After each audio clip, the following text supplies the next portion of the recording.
that, I think we should be good.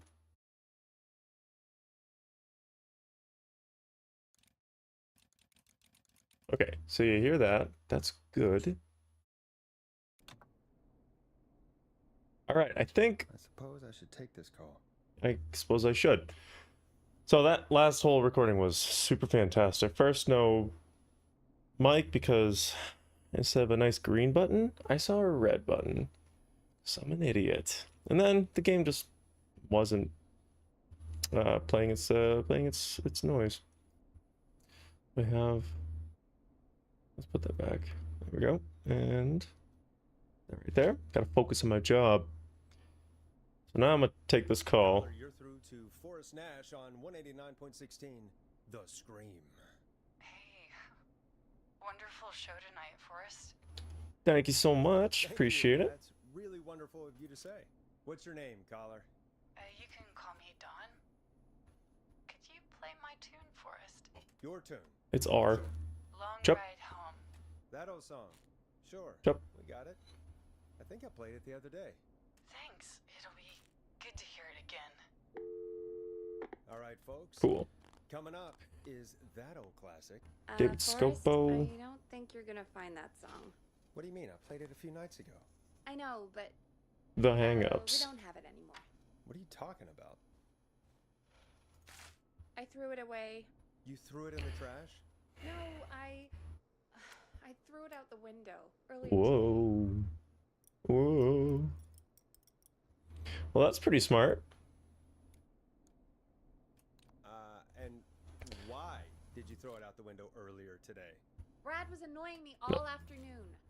He played it on repeat Hey. because he knows I don't like it. So I grabbed it and threw it right out of one of the office windows. Not my finest hour, but I can only take so much. You're a strong, independent woman. Well, So, what do we do instead then? telling you what, I'm not going out there to get it. Let's just play a different song. We've got more important things to think about anyway. Gotcha. All right. Okay, folks. Let's Here go. comes some unrequested music. Sorry about that, Dawn. Maybe try again tomorrow Ooh. night. I like the record. Sorry. Yep. Sure you are, Peggy. Always You'll introduce love a song. This next track. Ooh. Very nice. Of all the songs to request, why'd it have to be that one? Gee, Peggy. Out of all the songs, why'd you have to throw that one? Wrote that song for one. It gets real old when you're forced to listen to it on repeat for years. Why couldn't they just request Roddy? Oh, Forrest, scrap the song. We have another caller. Hello. Sorry to cut the music short, folks. Callers take priority tonight. Welcome to 189.16, The Scream. This is Forrest Nash. Forrest. Oh, thank God. It's me again. Murphy. Hello again. Talk to me, Murphy. Uh-oh. What's wrong? Oh, the killer got me, man. Why did I ever trust a guy named Master Robin? Yeah, that's probably a good first. I warned you not to. Hindsight is 2020, okay? Forrest, All right. we need to do something. Goddamn piece of... It came to the gallows waste disposal plant. Okay, Beat on me, man. that's here. Carried me inside and locked me in a dumpster. I got a flashlight. Oh, goddamn. I smell smoke. I think he's starting to fire. I'll put that right there. Hold on, Murphy. We'll call for help right now. You gotta hurry, man. I need someone here now or I'm gonna die. You'll be fine. You'll be fine. Peggy, get the fire department on the line. On it. All right. Now just come on, pick up. Hi. Yes, I'd like to report a fire over at the gallows. We got Waste vacation in 3 weeks. It's an emergency. Pretty nice. What do you mean it's not operational? Why is there no backup vehicle? Oh, God damn it! Hey, Forrest, watch your mouth, Peggy. you son of a bitch slashed the tires on the town's only fire dungeon. They can't do anything. But I have a few friends who live I guess it is kind of a small town. Who can save Murphy. Where do they live? My friend Alex lives on the corner of Haddonfield and Romero Street. Haddonfield? Catherine lives Romero? on the west end of Myers Lane. And there's Jericho on the east end of Myers Lane. But he's old. Really old. Okay, I'll check the map, see who would be best to do this. Okay.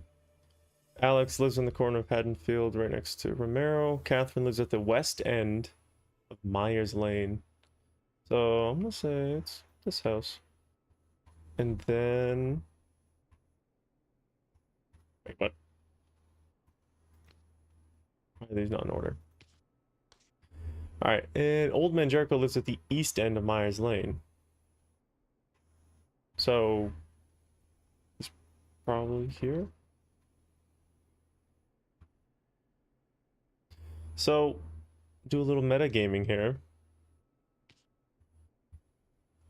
I chose one, the red one, and he died. So, I'm not going to do that. I just thought it kind of made sense because Alex is not old and is the closest. But it was too slow. Catherine lives at the west end of Myers Lane. I'm gonna see if I can... Oh, they shouldn't give you any more information.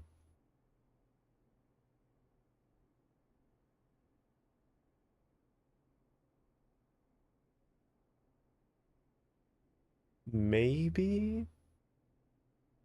Catherine? I just don't know how to feel about the old guy. I don't think that he's gonna be fast enough, even though he's...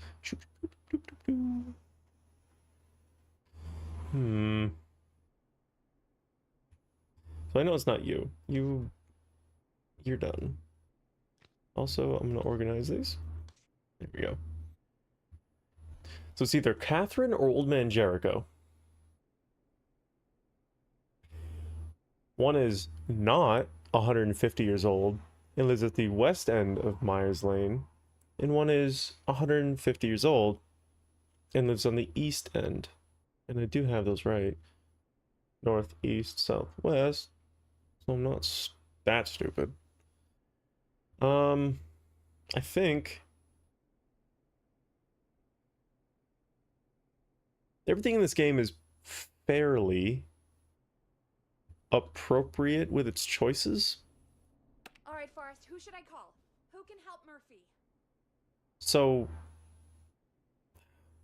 if this guy couldn't, what makes you think that she can? So maybe the old guy. Where is Murphy again? Forrest, really? He just told us he's at the Gallows Waste disposal plant. Okay, sorry, I forgot. Wait, is that a different place? Gallows Waste Disposal Plant. No, that's pretty much that. Just making sure. Yeah, I get the train station. That's the cemetery. Yeah, it's definitely right there. I'm doing Old Man. That's what All I'm right, doing. Forrest, who should I call? Who can help Murphy? He's gonna put on his... Call Jericho. All right, give me a second. He's gonna put on his walking shoes.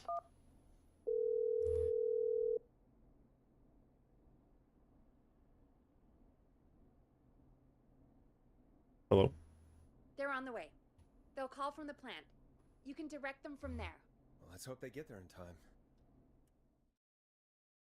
Come on. Forrest, I'm getting a call.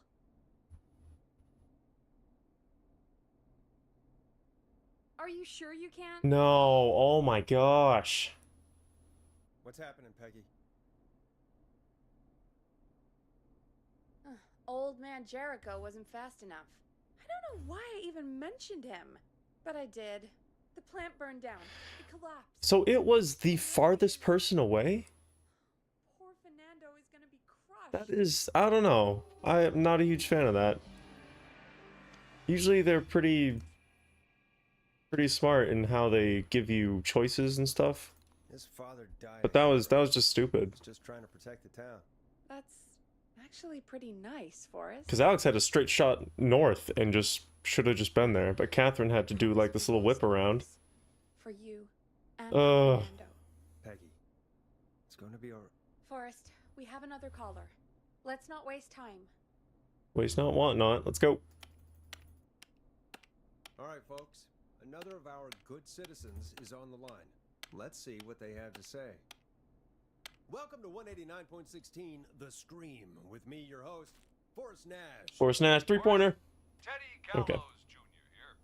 I just want to say that my thoughts and prayers Sure. are with my Okay. Gallows Creek neighbors Sure. during this Ooh. awful time. Complete Oh, bypass the basket. mayoral Chup. candidate and scion of the town founders, Mr. Gallows. Are you in danger? We Okay. need to be a town of law and order. That's what I'm talking about. We need cops who have the tools Ah. and funding they need to keep us safe. Yep. Okay, Teddy. We I Hey. know you're an outsider to our little town here, Forrest. Pretty But good you're at this. really Okay. stepping up to bat for us all tonight. I just want to say thank you for taking a swing for Gallows Creek. Okay. Jackass. Teddy, this isn't the time for your political ads. Stop. Yeah. I just want to make sure our town is safe and Oh. prosperous. Perfect. That's why the Gallows Family Factory, founded by my father, Theodore C. Gallows, God rest his soul, which employs over 200... Shut up. Teddy, unless you've got an emergency, I'm cutting you off. You know what? I do have a problem. A How? problem that's ruining our town. Yep. You know what it is? Slam dunk. Oh, okay. Ooh. Excuse me, sir.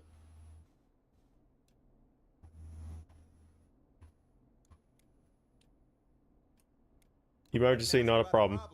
Chup. Oh. The problem is that woman, our current mayor.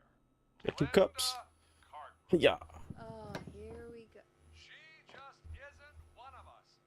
Hup. Linda Cartwright is un-American, Hup. unstable, and You're not better Hup. than anyone, Teddy. Hey. Because you inherited half the town. your producer sounds a little unstable too. Don't you dare speak to me that way. Cut him off, Peggy. I can guarantee this kind of thing will not happen when I take office. That's a bold guarantee. The moral decay of And that's enough of Teddy Gallows Jr. for one lifetime. I always Nice. feel disgusting after hearing him talk. Just play a Yeah, ad, it is a- Forrest. I need a minute. We'll Pretty be right annoying back after voice. these messages. Let's do this one. Wait. Is this? Play me on air. Okay, I'm not gonna do that one. Let's go with an actual ad. You need to play a commercial cassette. Oh, what is that?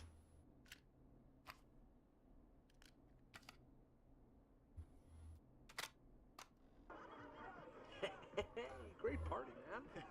Thanks. Oh, yuck. Hey, sure thing. Let me grab you one out of the fridge.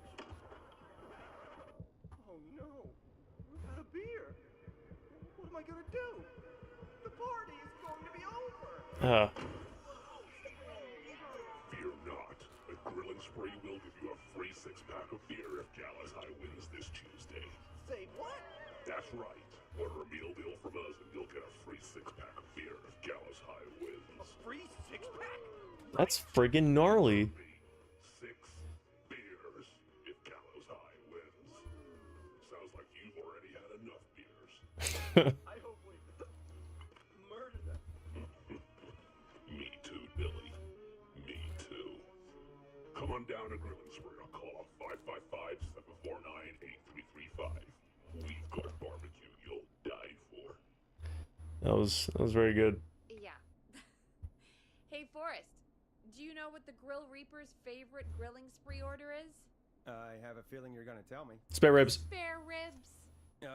Just get me back on the air. Yeah, please. I'm losing my mind. We're back. We got a caller. You know what to do. Chop. Caller on line 1. Hello, caller. You're live on the Scream with me, Forrest Nash. Dun dun dun. Hello, caller. Who is this? I need the police. I'm Forrest Nash. I'm standing in for 911 tonight. What's wrong? There's a guy hunting me and my friends. I think he's killed some of them already. Well, That's him. watch me do this sick two-pointer. Ka-chow. God damn it. Ew. She's just a kid. She's gonna live.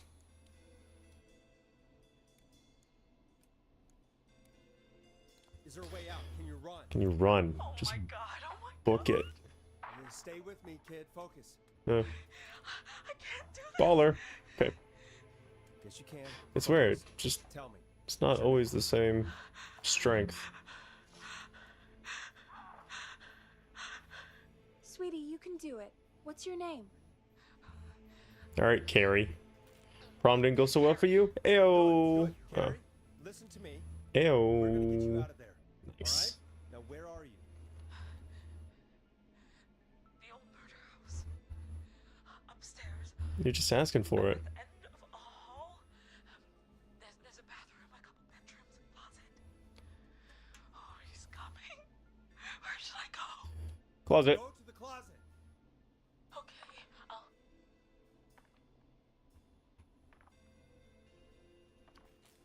You have to live. Ka-chup. Okay, maybe not. You're gonna die. Chup. Hey, nope, you're gonna live. No, no, he's not. I made the two-pointer. We can...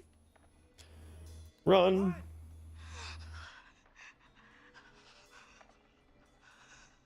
Did you listen? You doing the thing? Oh no, oh no! Oh no!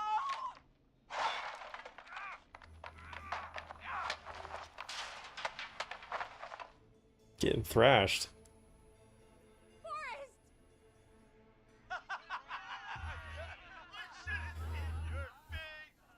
It's like the third. What? What? What? Are you... What? Are you kidding me? Okay, what the hell is going on here? Oh, who's on the phone, Carrie? The cops? It's just a joke, jeez. Ugh, Wait, isn't that... such a guy. That wasn't funny, you sicko! You're wasting our I time. called the cops. I could be saving or killing other people. Answered instead. What guy? Forrest Nash, what the hell are you all doing? It's prank night, old man. We're just having fun. Prank The night. kid. The kid who called in earlier pretending to be the whistling man. That's it. I'm out of here. Mm-hmm. You know he's really out there tonight, Jimmy, right? Yeah, right. It's just whistling night, man. That little idiot. Whistling night? It's a stupid tradition. Especially stupid since that one kid died back in... Would you take off that stupid mask if it's hard to breathe? Who's under there anyway? Is that you, Seth? Idiot! Seth is right next to you. That's, wait. Oh no. Who are you? Oh no, man! Oh. Everyone, get inside! Everyone, Is this a prank? You two, barricade the door. Scott, Heather, you barricade the back. As long as he's out there and we're in here, we're safe, right? No. you buy time, but not much. Forrest, we have to... Heather, I already called the cops. Forrest picked up. He's the best we're gonna get. Who is with you, Carrie? Damn right. My friend, we drove out to the old murder house and... Jerry Ped. Of course! The van! Who's got the keys?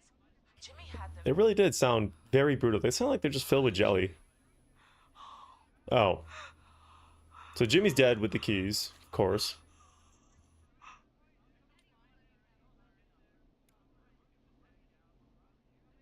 Focus, stay focused, Carrie. Focus. Yes, Focus. I'm here. We'll figure something out. Between all of you, there's got to be a way to beat this. Just sit tight, okay? Heather, shut up. If we do that, we're gonna get killed.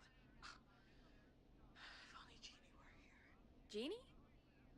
Jeannie McPherson? Our intern Jeannie? Oh. She's my best friend and the smartest one out of all of us. She stayed in tonight. Forrest, listen. Smartest. We'll see what we can come up with, and, What? Scott, you're not any good at... And, no, Chad. Out of all of us, you're not the one to... Everything okay? No. Sounds like too many cooks in the kitchen. We're figuring out a plan, but everyone's volunteering to do things they're just bad at. I think we can figure out what to do, but I don't think we can agree on who should do what. Oh no. I think you'll have to be the tiebreaker, or else these idiots are gonna get us killed. But Shut up, you... Forrest, I'll call you back. But I don't know anything about your friends. This is not good. These damn kids never learn. Damn kids. They're just dumb kids. They're just being stupid and dead. Breathe, Peggy. It's okay. They do this kind of thing every year, Forrest. People get hurt. Dude, All right. people... Somebody just Close. died. We're gonna work out a way to save Carrie and her friends. This next one goes out to all the trapped kids out there. Oh.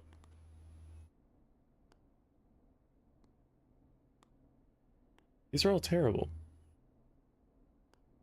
All the trapped kids, huh? Let's go. A little bit of Final Breath. A classic. Here comes one of my favorites. Peggy, you mentioned something about their friend working here? An intern? Yeah, Jeannie. Seems a nice enough girl, but a bit head in the clouds, you know? And she's the Not smartest. Sure why we took on an intern. Yikes. We really didn't have the office space for one. Poor thing got tucked away in a dark corner somewhere downstairs, I heard. All right, I'll go see if I can find her desk. Oh my Hopefully gosh. she has something we can use.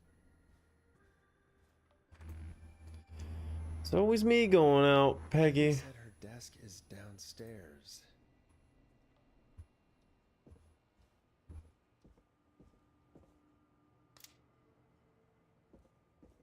Oh yeah, I remember I set that for the bad guy. What if I walk on it? It'll snap me up. Things better be locked. Jeez, they really tucked Jeannie Oh. away. Wow.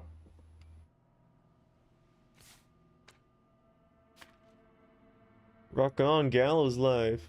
Jimmy and Jeannie. Good job on the new job.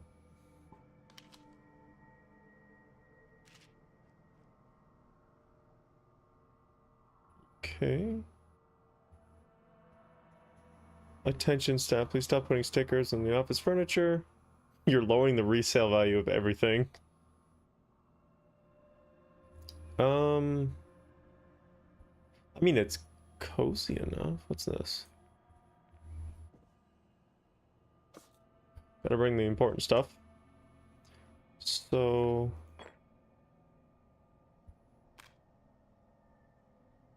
Axe 3, final decapitation. Axe me again. Axe.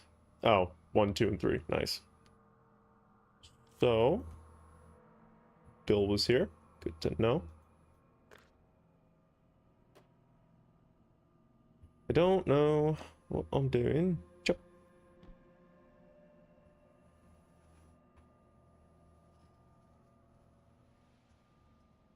Is that a piece of paper I need? I really, really hope not.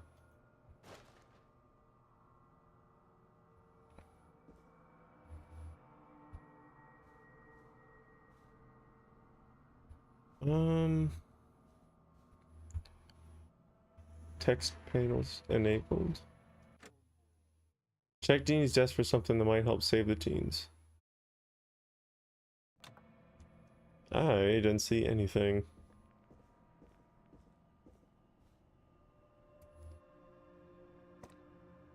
A stick with lines. Ka-chow. Some girth to it. Bill was here.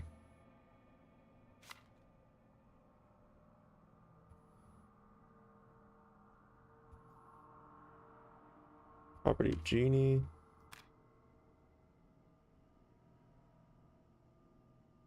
The movie. Don't mess it up. Okay. What's that say? I don't know. I love the little synopsis on the back. Very nice. I really do feel like it's that right there. But I cannot grab that, so I gotta use something to get at it. Okay. Oh. Ha! Okay. Cha! Okay. Cha! Cha! Please. Bro.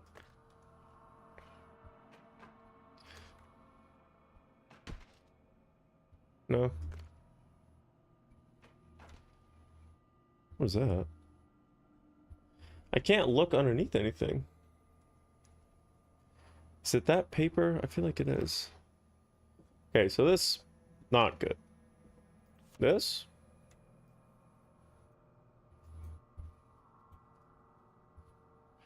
Not good. This? That actually gave me shivers. That was not okay. Jump. I can throw that thing. Let's try throwing this. Because if I can... I feel like that's it right there. But how do I get it? Jump. Jump. Jump.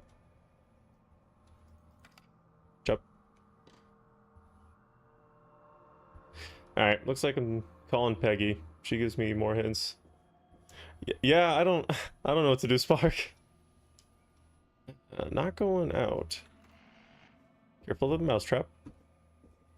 Maybe she'll tell me that I'm looking for a piece of paper, and I don't know how to fix it if that's the case. Hey, you find anything that'll help us out?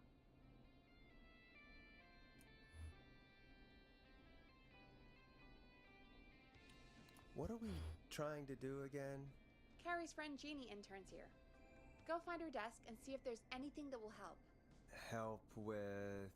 Carrie and her friends have a plan for how to escape the Whistling Man. But they need us to pick who does what. So, find something that'll tell you about her friends. Yep. Okay. Oh, it's totally that piece of paper. Rats. And if I don't have that, I'm guessing.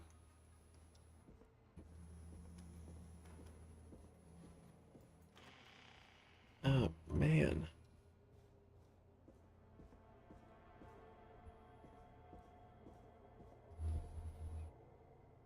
That has to be it. That is so out of place. Take. Ouch. Hop. Okay. I can really throw this thing.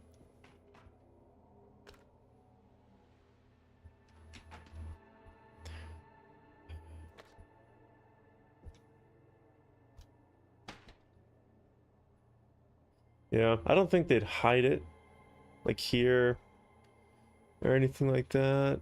I think it's definitely that piece of paper. So, what I'm going to do is a little bit of fourth wall break in here.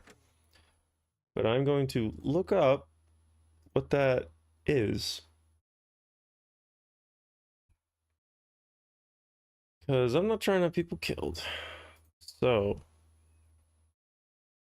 Genie friend list. Killer frequency.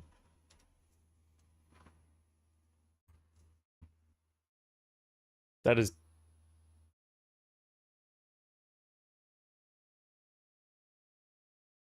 Never mind, I had it the whole time. Let's just go back. I don't know where I got it from, but I remember seeing it on my desk. I may have picked it up last episode. But it's this. Friendship quiz. This might work. Yep.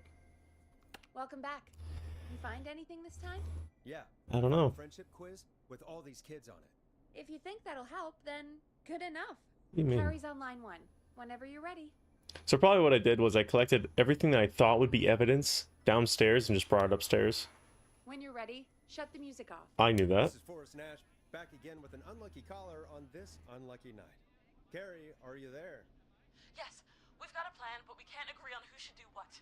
You want me to be the tiebreaker? Exactly. I'm ready. What's the first step? Okay, first things first, we'll need a spotter. Someone who can keep an eye on the killer. We'll need someone on the roof. It's gonna be a hard climb.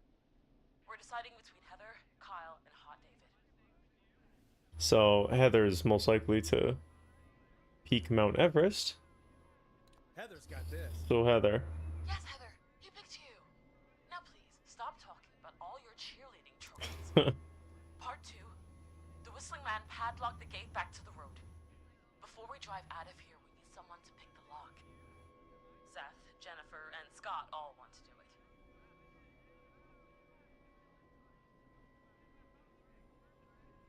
So to escape prison, it's Jennifer.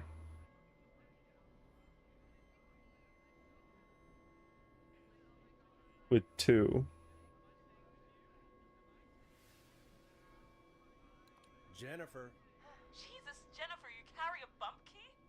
Why didn't you say so earlier? Well, that was definitely the right answer. Anyway, that brings us to part 3. Getting the van keys.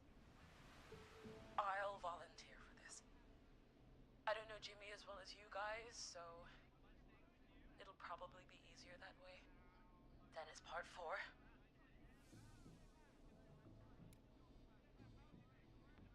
This is a very detailed plan. I'm impressed. Yeah, it's weirdly easier to think when you're about to die. You're doing great. What's the next part? Part 4, we need someone to lead the Whistling Man away. We need a fast runner. For this one, we're trying to decide between... Who was it again? Hot David, Cynthia, and Scott. Oh, so I already chose Heather for something. So most likely to become an Olympic athlete is Hot David. Hot David. Yeah, you spend a lot of time running sharp. Oh, is there? You got this, Hot David. Oh, Sweet. Okay, no. let's recap. We get the eyes on the roof. A runner distracts the killer while we grab the van keys and pick the lock on the gate. Now the tricky part. The getaway. Thank you so much, Spark. What's the plan there? Well, we can't all outrun the Whistling Man. But he thinks we're just a bunch of stupid teens. Oh, PTO, please turn over. Let's use that against him. Part 5. We trick the killer into a trap. Someone can pretend to be injured. Who would make the most believable lead? Who you got? We got Lisa, Tammy, and Cynthia.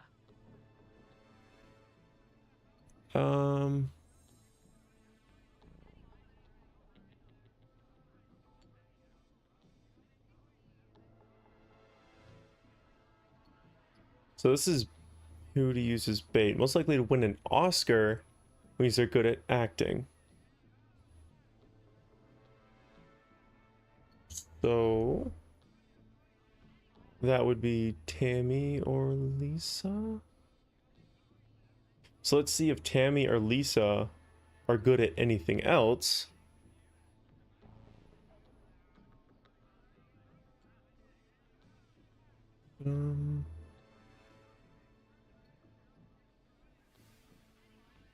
Tammy.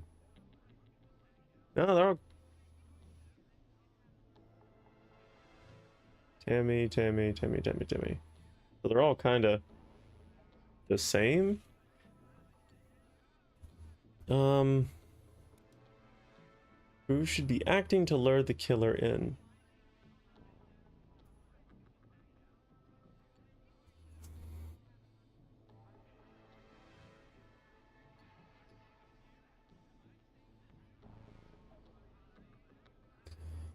So we'll go with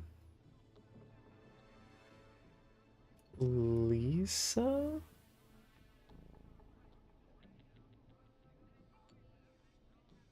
I don't want to mess this up, man. Let's look at Lisa. You're Oh, right, Lisa. Having to smile at rude customers is perfect practice. That should take care of the killer. okay. That was fate. And then it's time to get out of here. Finally, part 6. We need someone who can drive us through the woods and back to Gallows Creek alive. Who's our getaway driver? Should it be... Jimmy. Who have we got?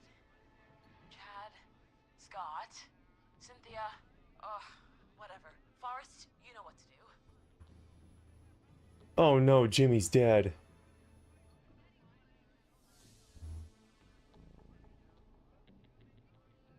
Most likely to beat everyone at go-karting is Scott.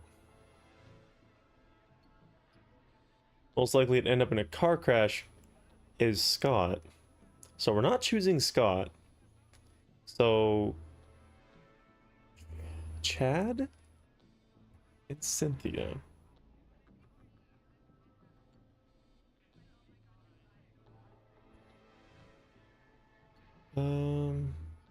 Chad and Cynthia.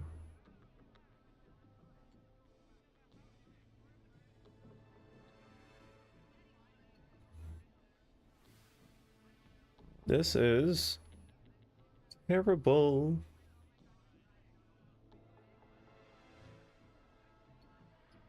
I don't trust Scott because number 10 is most likely to end up in a car crash.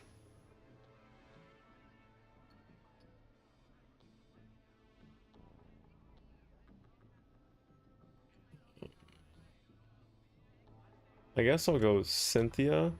Cynthia. I know we all love watching American Skid. Yes, yeah. Just do what they did in the movie. Thanks, Forrest. Might have messed that one up. Just need a few seconds for ourselves, and then it's go time. Sounds good. Talk to you in a sec. Good luck, Carrie. That actually sounded like a pretty good plan. Thanks. Impressive as hell, right? Damn straight.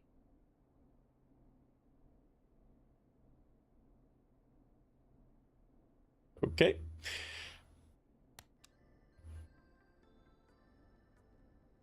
Calm the nerd. Kids Oh, are back already. Line 1 again. there's no way. Oh, they're all dead. All you hear is whistling. Here we go. Boop. If you're just tuning in, we're coming to you live with a bunch of teens about to flee a madman. Listener discretion is advised. Are you ready, Carrie? We're good to go, Forrest. Oh.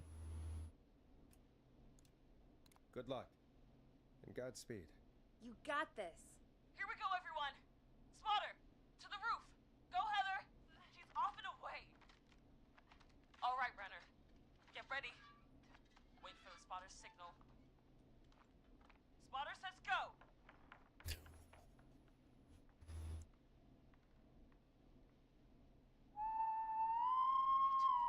He took a. Lock Okay, her. that's Go. good.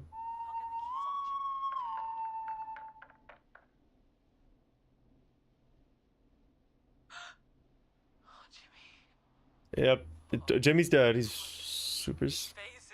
The keys, Carrie. Yep, You yep, need yep, yep. to get the van keys. His face is lying next to him, Forrest. He got caught. Keys, woman.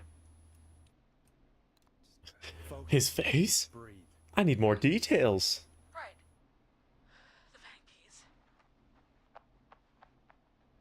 We got him. It's... Jennifer got the gate unlocked. And Hot David should be back any second. Perfect. It's working. I can't believe it's actually working. You're doing great. Focus. You got this. We got this. Next step, trap the killer. All right. Wait. Okay, so I got that too. Everybody I else, think. hide.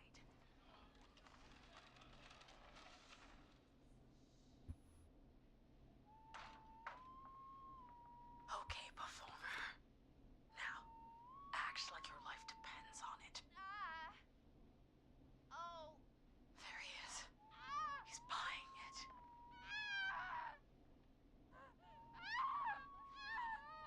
Now!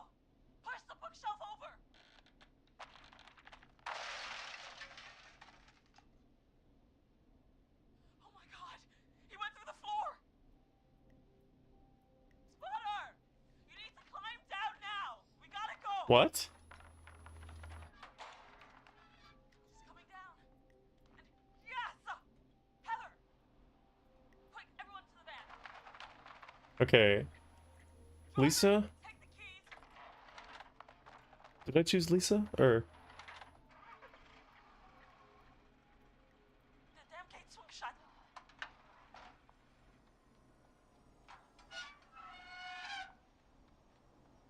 I don't like this.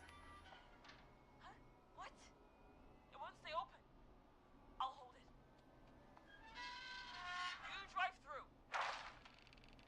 Not good. Carrie! What was that? It's a whistling man. Drive! Now! Oh, this is not good.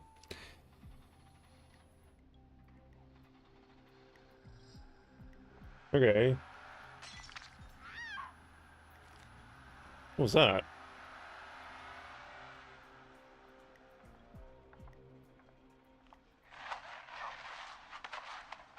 Let me go! Just go! Just drive! Oh my god. Please, no! No! So was that?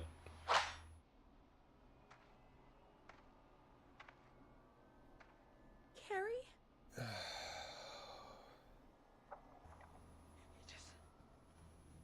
He just stared at me. Carrie! Carrie? Just stared at me. And walked into the woods. What? I don't understand. Thank God you're okay. Can you get somewhere safe? I can make it home. Thank you both for helping. If you hadn't, It was your plan, Carrie. Yeah. It was a great plan. I just chose people.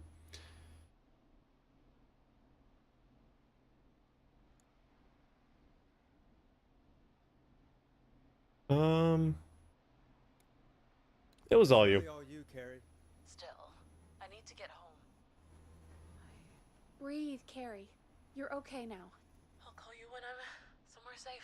Talk to you then. Ah?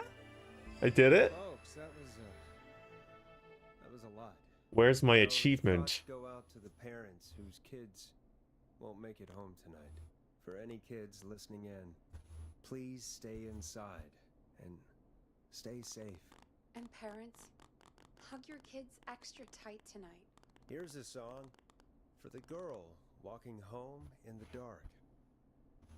Oh, jeez. We're doing late night lurkers again. Yeah, I think that was pretty well. Jeannie's friendship quiz came in kind of clutch. Hey, we had a call come in. Ah, I was sleeping. Okay, Forrest, shut the music up. I always do that. Forrest Nash here. Listeners, we've got another caller live on 189.16. The Scream. What's on your Woohoo. mind? Hey. Hey, Forrest.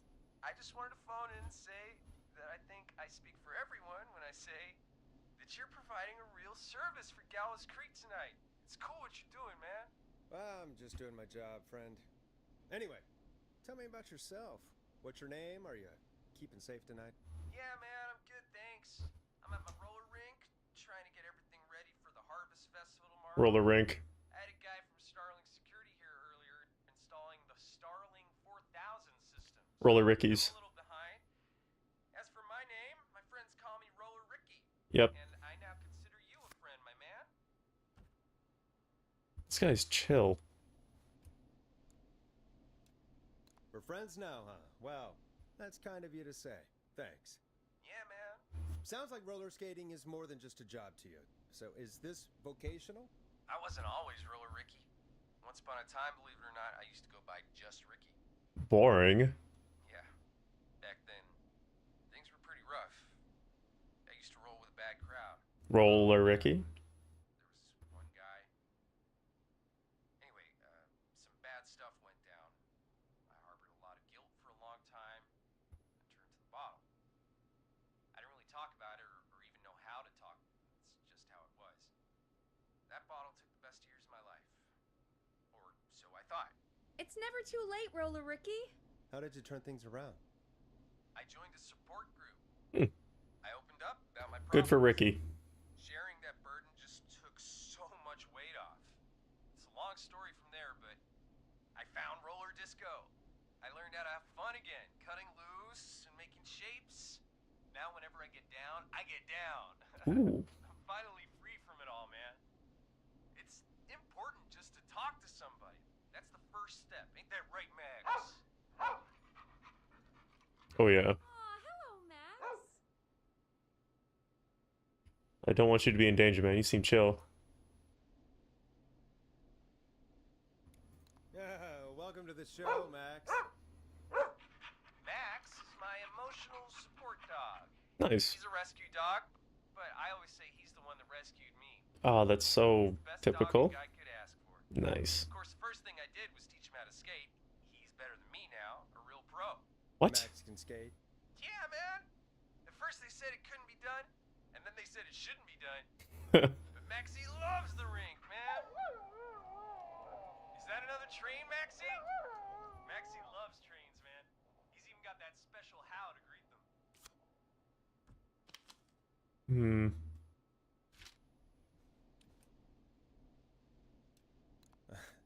Sounds like you two make a great pair. Train station right here. Maxie Yep. appreciates all the positivity Right here. you're throwing out, my man. You know, I'm actually hosting free skating lessons tomorrow at the festival. I think it's a great opportunity to give back to the community. Man, all this talk of skating's got me itching for a boogie. Before I switch my radio off for the night, could I request a song for us? Something I can groove to, you know, something funky. It'll be me and Maxie's final boogie breakdown tonight. Then I think we'll take it down a level. I can do that. Thanks again for calling. You and Max, be safe now. Something groovy, huh? Bye, Maxie. You got it, man. Peace. Well, folks, this next one goes out to Roller Ricky and Max. Enjoy. I feel like the flow.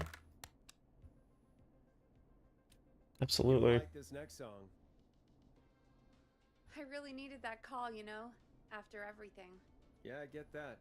He talked a bit much for my taste, but it is inspiring to hear somebody come back from the brink like that. It's true. Yeah, that's what I meant. You were thinking about Max on skates, weren't you? Well, would you look at that? Another caller on the line. What are the odds? Better take it. Time to I know. I always do that. 189.16, The Scream. This is Forrest Nash. How are you tonight, caller? I'm doing okay. Oh, Carrie. I made it home Awesome. safe. Gary! Hey, I just wanted to thank you for doing what you could earlier. You know, even though not everybody made it, and I don't know. Hey, it's okay. You were so brave earlier. You're safe now. I wanted to ask you why he didn't. Why am I? Why what, Carrie? Why did he spare me? After what he did, Yeah. why let me go? I don't know.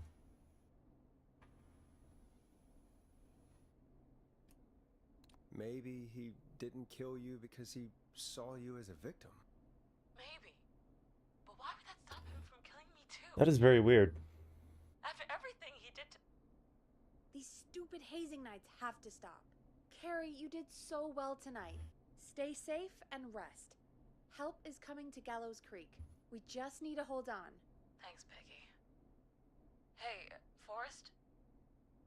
Could I request a song? Don't you dare say. What song? Any song by Blast Processor. And thank you. This next one goes out to Carrie. Oh, yep. Good show.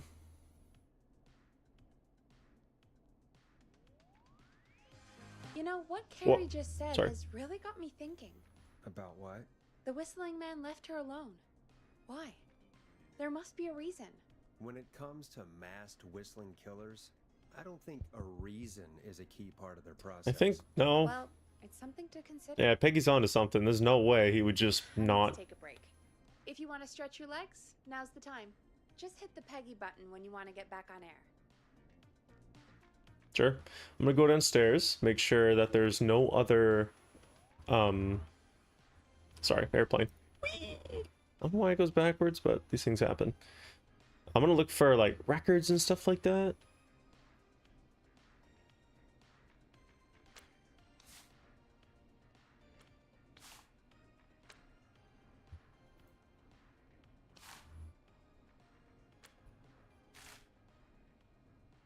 Hmm.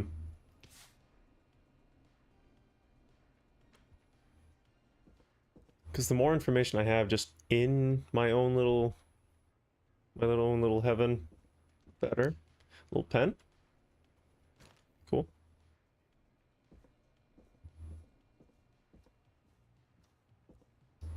This. Thanks, Peg. Locked tight. That's odd. Also, why is the mop like that? This is a very weird looking mop. Let's go downstairs. House cleaning. Bam bam, zap the zerp away.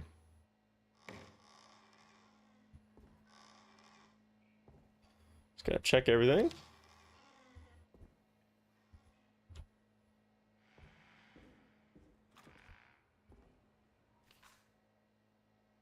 GC High wins the big game 28-20. Good for them.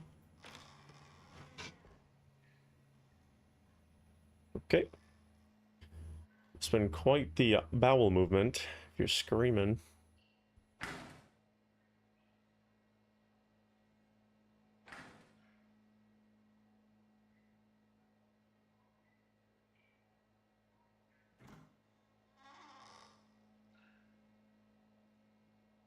Oh my.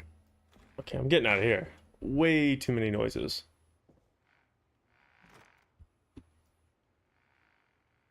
That's a nope. What's these? These the offices? Yeah.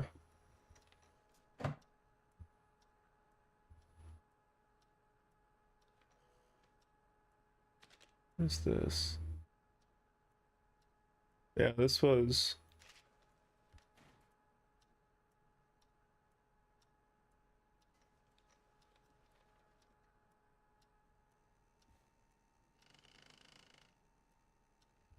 Yikes.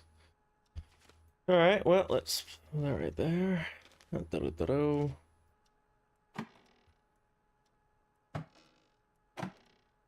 Boop, boop, boop.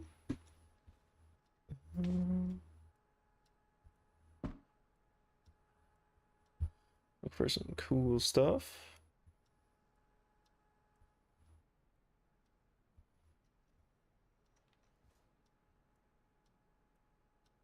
All in all, this game is extremely fun. I love how it's... I don't know, it's just very well done. All the different ways that, like, they have information on how you can save everyone.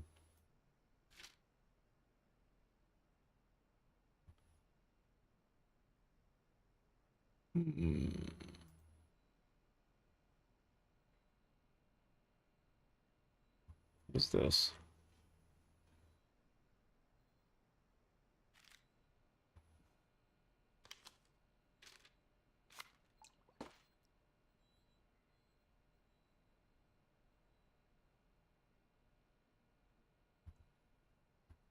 What are you doing? I don't like all these little...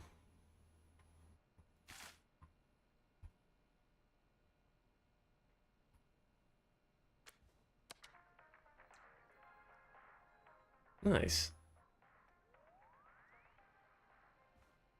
Gotta chill the nerves a little bit. What an odd desk.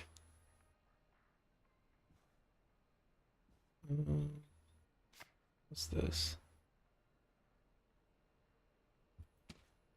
Penmanship's awful in this place.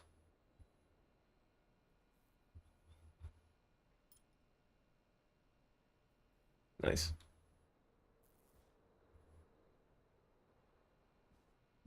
I think that's kind of all the information I can gather from here. So I guess we'll just. Oh, I should go.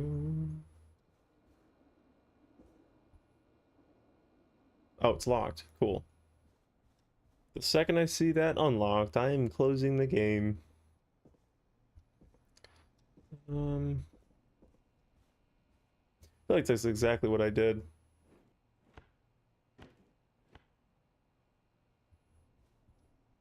Okay. Shoop.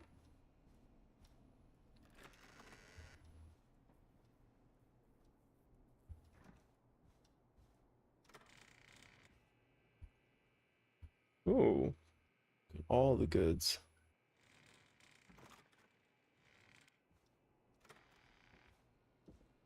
The kitchen.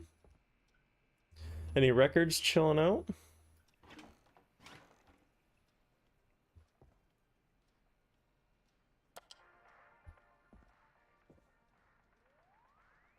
Oh, I wonder if that's my radio.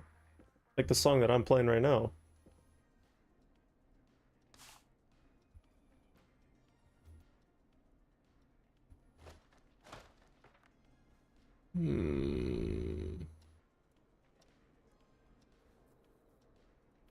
Yeah, I don't think there's anything else. I think I kind of snagged it all.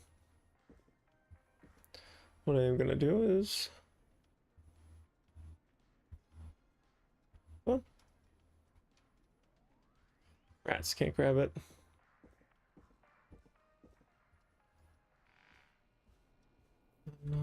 Front desk. I need a key to get in there. The exit. Needs a key. Wow, there's actually a lot more doors than I thought. I'll take this. Do I have a flashlight or anything? It's a bit dark in here.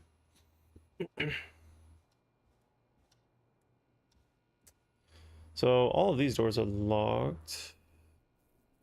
Yeah. Ooh, is that another one? Yeah, that guy's not gonna know I hit him when he comes up my stairs. None of this looks important except for putty tats.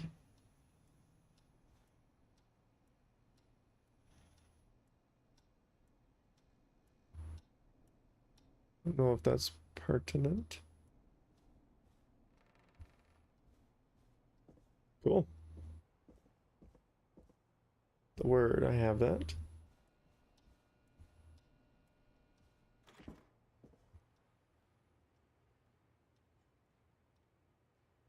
I was never gonna see this coming.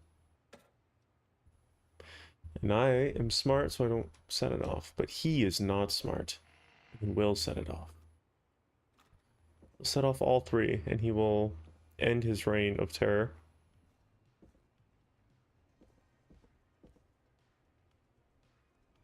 Cool. All right, we're back on air.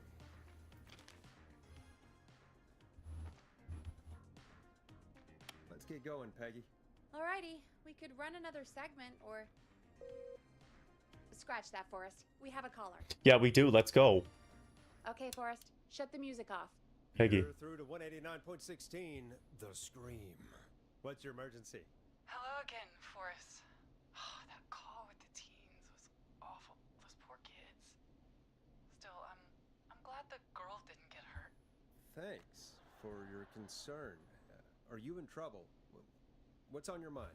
I wanted to ask you again to play my song, Forrest. You said you were gonna play it, but you didn't. Your name was Dawn, right? What, Peggy? Yes. Oh, well remembered. My name is Dawn, and I wanted to ask you again to play my tune, Forrest. Long Ride Home?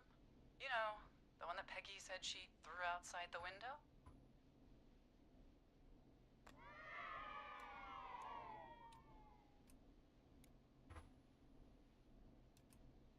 But we don't have that song. As you just said, Peggy threw it out the window. But, Forrest, you do have it. It's just outside the window. There's a serial killer on the loose. I can't just go outside hunting for a record. I'm really sorry, Dawn, but we just can't get it right now. But wasn't the Whistling Man just at the old murder house? It's miles from the station. It won't take you a second to grab it. Dawn, shut up.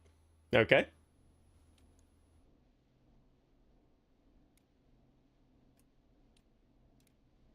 Nope. I'm sorry, Don. I'm just not going out there. Oh, but I think you will. Forrest?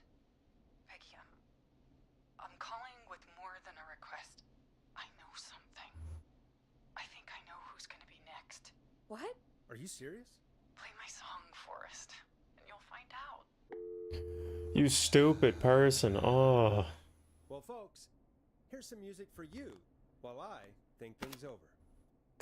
And it's me, because Stab in the Twilight, that's gonna be me. I'm gonna be super dead because of Dawn and her stupidness. Hope you enjoy this one as much as I do. Is she serious, Peggy? She's serious about hearing that song, that's for sure. Peggy, I mean, is she serious about... I don't know, Forrest, but we don't really have a choice, do we? If she's telling the truth... Yeah, if. Why don't you go? I'll go. Right, I'll do it. You're a good man, Forrest. Shut up, I'll Peggy. slide you the key to the fire door. Oh, thanks. Oh, Wait. Our fire door has to be unlocked? Yeah, you know, I never thought about it, but yeah. We should talk to Reggie about that later. Anyway, I'll hold the fort down while you're out. yeah, okay. Maybe I'll even get a caller. That could be exciting. 189.16, The Scream. With me, Peggy. Okay.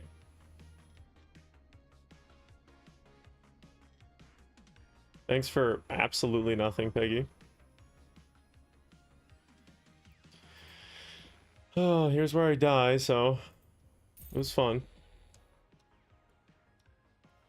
I don't like that sound at all. Is it this? No. Must be the one downstairs.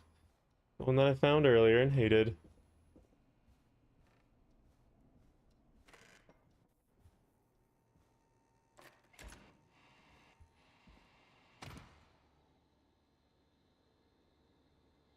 What window, though? You know, I hope she'll be happy when I'm brutally murdered by the Whistling Man. Out here. In the open. Alone. Yeah, I'm not too happy about this either. Ayo! Here it is. Long ride home. I'm talking a lot. And I shouldn't. Of course. It locks behind you. No! Of course, the key doesn't work on this side. Fantastic. Maybe there's another way back in through the basement. A door, elevator, or something. What? I don't like this at all. Is that a fuse? I got A5 and I'm not afraid to use it. Oh. Oh. Freight elevator only.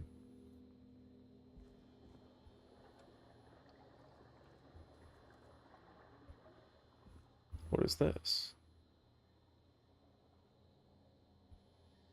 So many fuses. A15, A5. What do you like? And that's broken too. Only the best for K-Fam. Let's see if I can fix this. Looks like a power issue. I got Should check the fuses? fuse box. Where is it? Not this way. So I just follow those to my death. A5, A15, last call.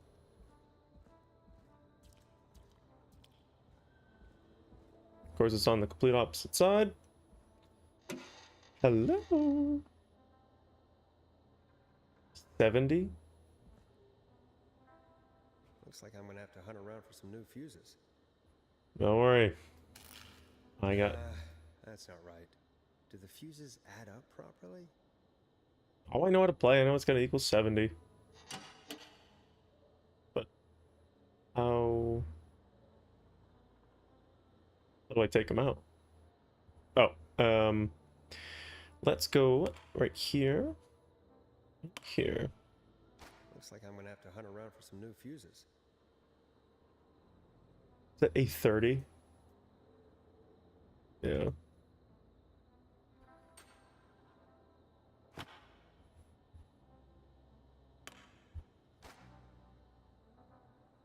Looks like 8:30 as well.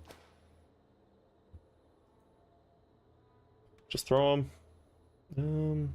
So if it's got to equal 70, I'm looking for some pretty big fuses.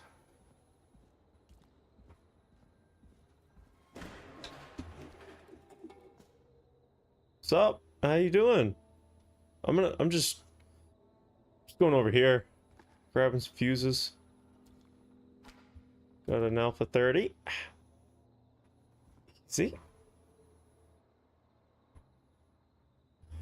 Yeah, I know, Spark. One of these days I'm gonna have Peggy do something, and she's probably gonna die, and I'm gonna feel awful. Oh, that scared me. Fuses in here. But a 30 is pretty good.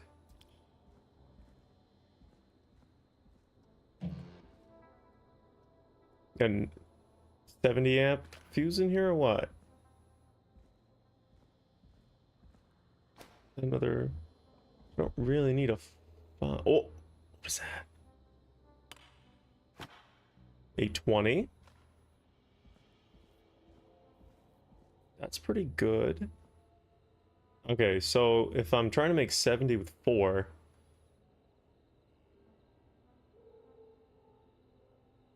So I want, right now I have 2 5s in there.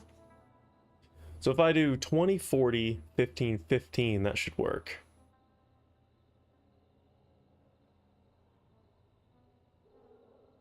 Right? 20, 40, yeah. So I don't need the 30, but I do need the 15. Wait.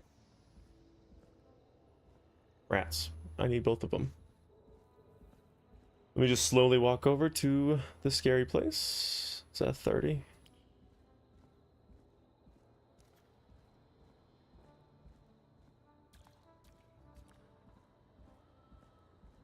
Oh my goodness.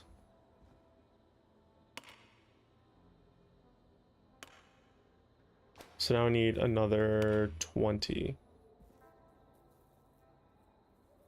That's a 30? Or just broken?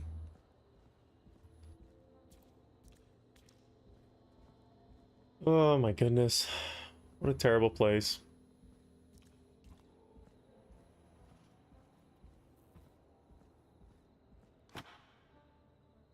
What I don't want to happen is that I fix the fuse box and then he opens it and goes inside. And then now there's always that worry that he's inside the building with me. On the bright side, if he's in the building with me, he can't be killing people outside. Yup.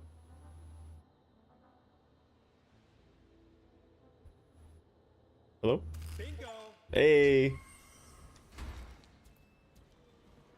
Gain access to the station after being locked out.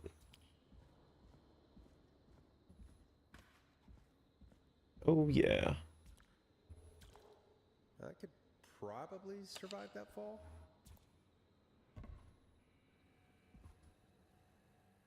Can I close it?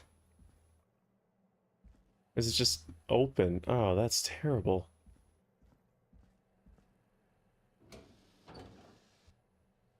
Any records? Can't see anything. Looks like the janitor's closet.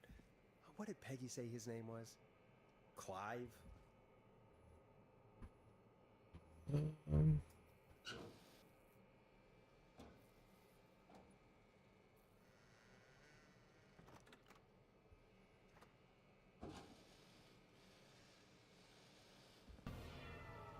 what in the hell?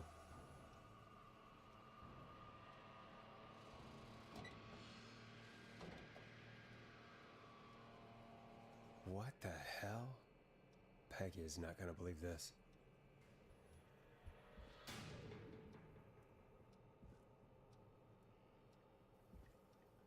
Gas station.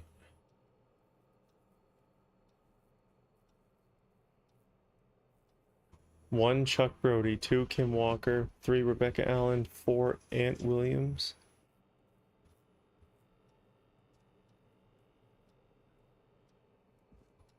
What are you doing down there, little buddy?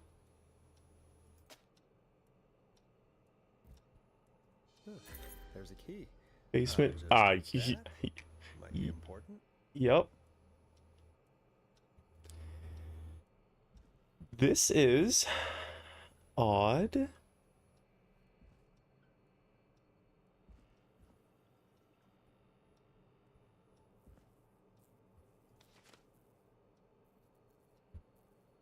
Former Gallows High football captain Chuck Brody suffered a career-ending injury as a victim of the festival disaster late last year. To help him on his road to recovery, we're buying him some lottery tickets. Hopefully he gets lucky, can get back on his feet. Pun not intended. Drop tickets in the bucket below. Thanks.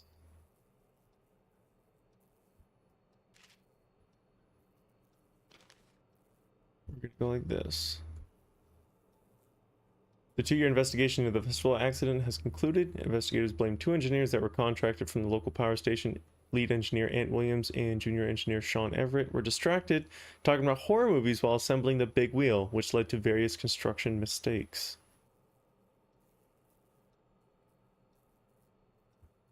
Oh. Game day. Crime Syndicate.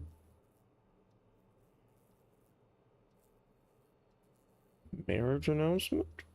Kim Walker and Peter Stein.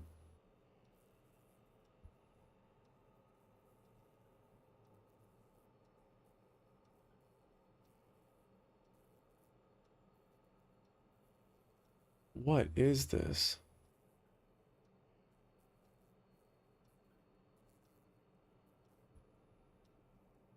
So Chuck Brody, Kim Walker, Rebecca Allen, Ant Williams. Ant Williams is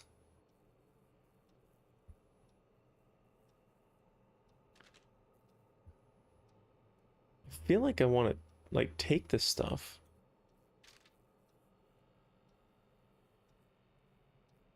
I also feel like once I leave, I'm gonna die. So let's. Oh, you can't. Gotcha. So you can't take any of this stuff. Let's just make sure I got everything and then I can leave to die.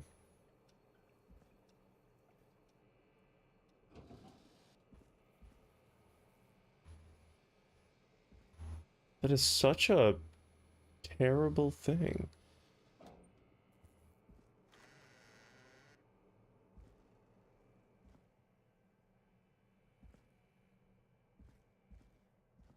Oh my goodness.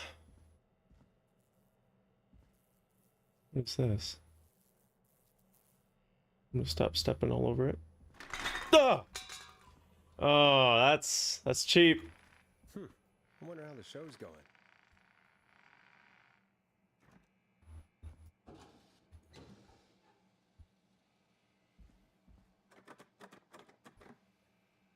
Don't you dare touch Peggy.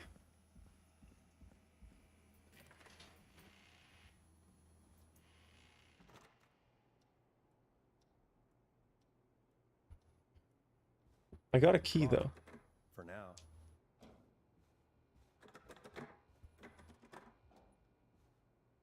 Oh, I hate that. All the sounds.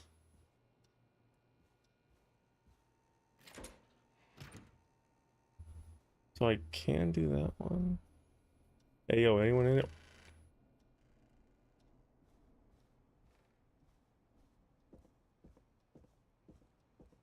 All right. What is that's the offices? Coming in. I'm not getting in there tonight. What is there a way I can check my inventory or anything?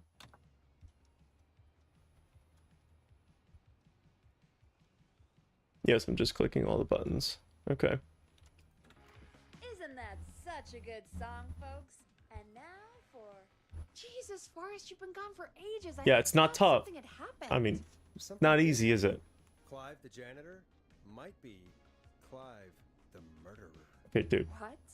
Let's start from the beginning. The fire door locked behind me. Oh, okay, so I have to listen to all that nonsense. 240.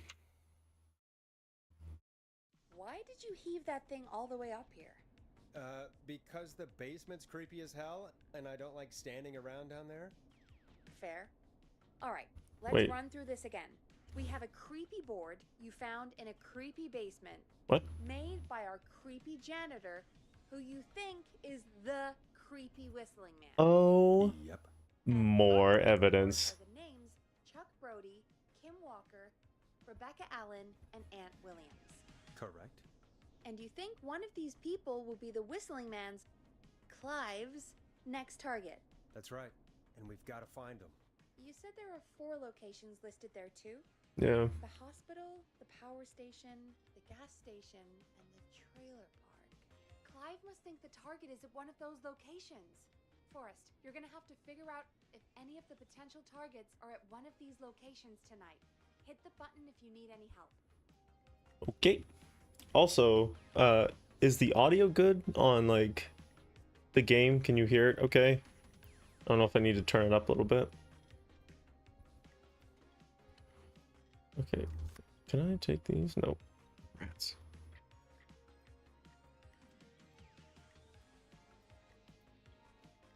Okay, so the hospital.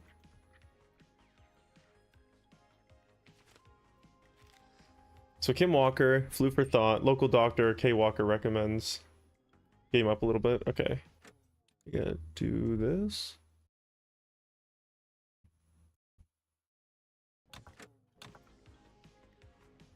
Yeah, maybe a little bit more.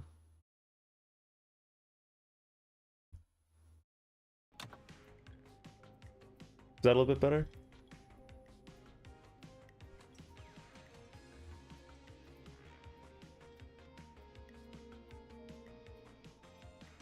Staff surge at the power station? That's pretty simple. Pacha.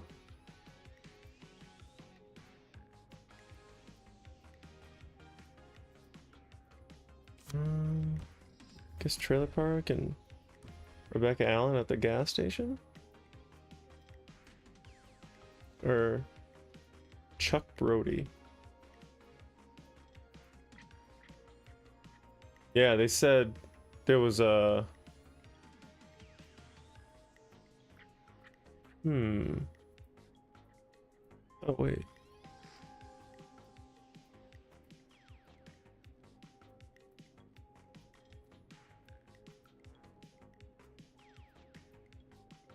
Okay. Yeah, see. 24-hour gas station bought by local ex-lottery winner. So...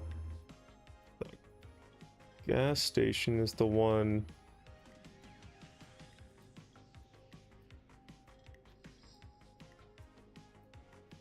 Oh, did he win it? I guess we're trying to see if Chuck Brody won.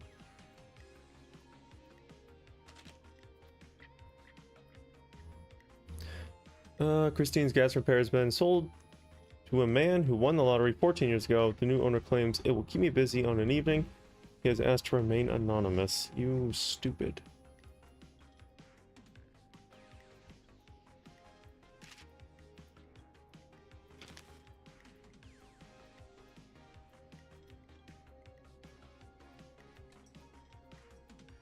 Okay.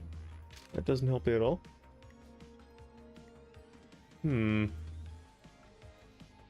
I think that's it. How's it going? I have no idea. I could use some help. It's not going well. I could use some help. Okay, let's review the basics. We need to work out who the next target is. Okay. There's 4 locations, right? And 4 people. Yep. We need to figure out if anyone is at any of the 4 locations tonight. And if they are, we can call them and warn them. There must be some connections between the notes. That makes sense. Great. Need any more help? Yes, please. See how much information we can get. I think you should be methodical with this. Try grouping the notes by who they're about. You could also have a look at the dates and make a timeline. Maybe that will help rule out potential targets first. Got it. Thanks, Peggy. No problem. Okay, cool. So...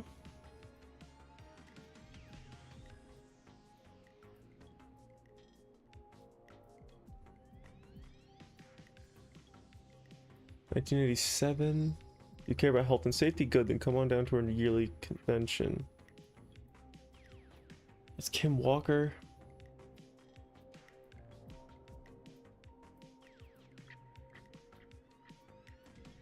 Featuring mystery special guest, the lead engineer responsible for the Gallows Creek Harvest Festival disaster in '72, which was Chuck Brody.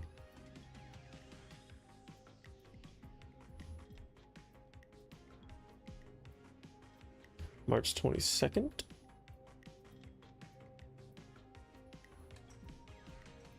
$1986.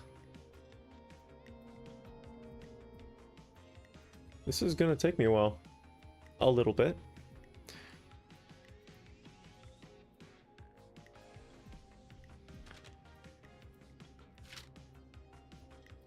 Well, that's weird. Okay, we'll go like this. Sure.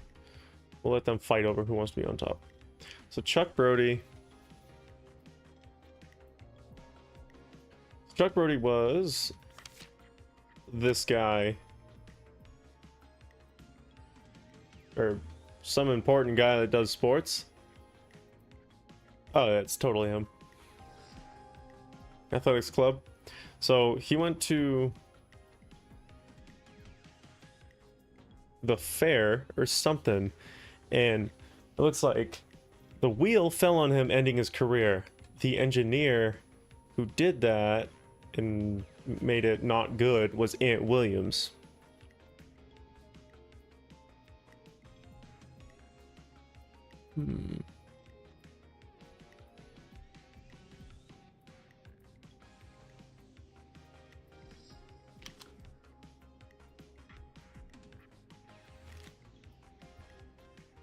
Sturgis at Power Station. Gallows Creek Power Station has 20 new staff and record hire 12, which were students from Gallows Creek High.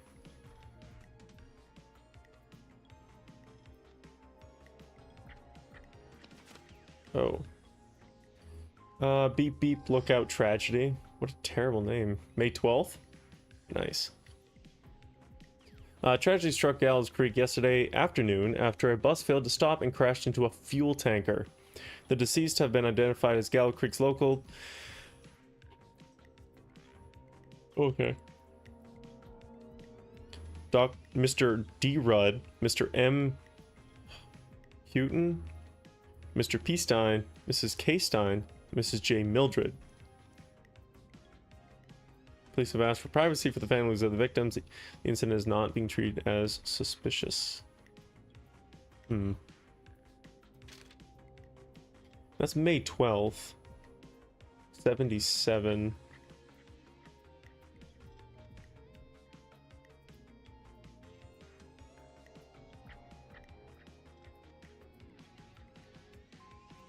RA. So I'm reading this right here. An informant who was inside the crime syndicate, which also was talked about in this. Sheriff Matthews warns citizens to look out for suspicious behavior after multiple car thefts. The crime wave of 70 will be stopped, and I can assure you we must work together to bring down this blah blah blah.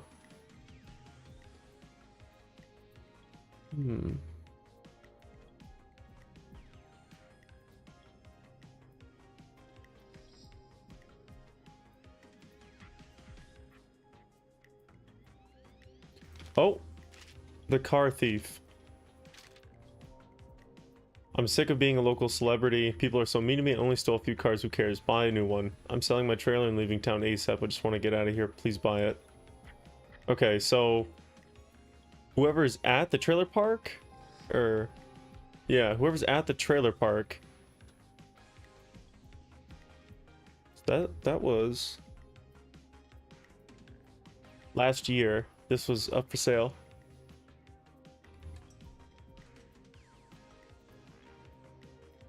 '63 McCready Street, Gallows Creek. McCready Street is right here. trailer park. Yeah, so it's probably like one of these or something. So I think that's Rebecca Allen.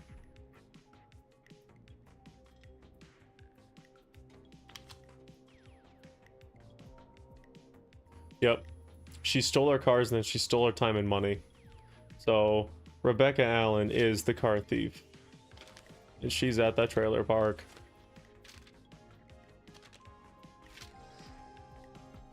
Marriage announcement. Kim Walker and Peter Stein on May 30th, 1970. So that's Kim Walker.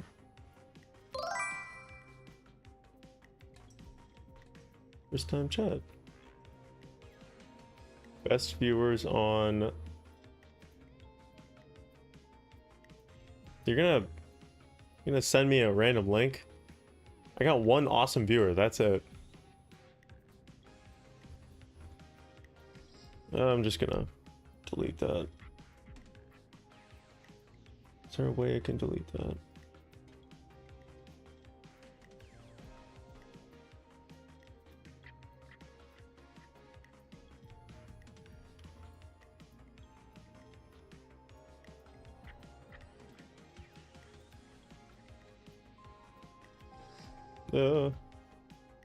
Alright, just don't click on that link.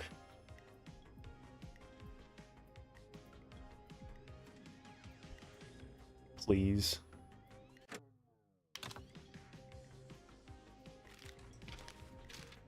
So Peter Stein died in that bus accident. Thank you, Spark. So Peter Stein died in the bus accident, and Kim Walker was married to Peter Stein. So that could beget some bad stuff.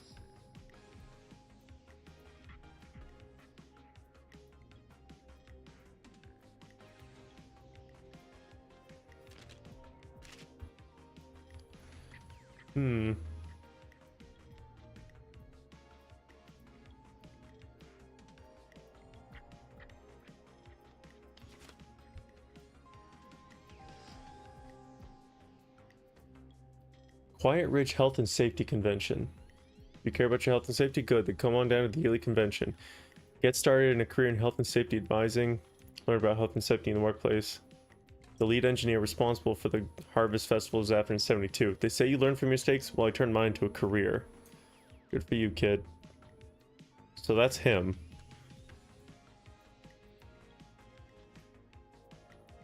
So Aunt Williams is at the power station.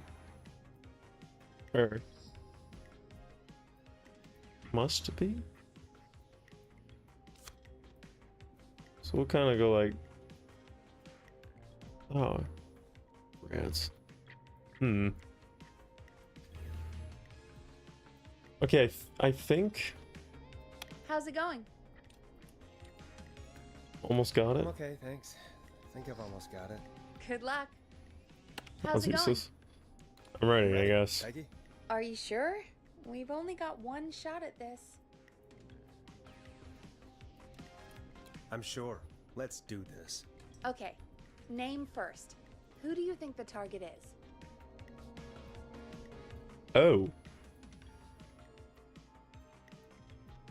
So.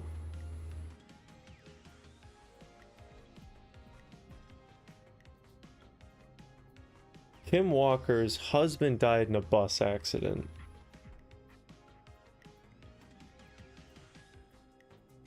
But Aunt Williams is the one that ruined that kid's career.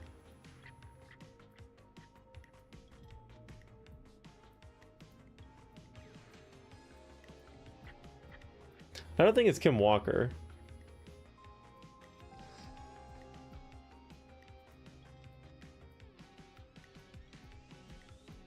But Rebecca Allen is also the car thief. So, I mean, this is kind of up in the air. So it's either Rebecca Allen, or Aunt Williams. And Aunt Williams has a period, which is weird because none of the other ones do. I really don't know about this one.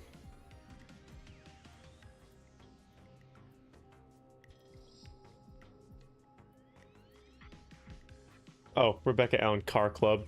Nice. Aunt Williams Car Club. Kim Walker Improv Club. Truck Brody Athletics.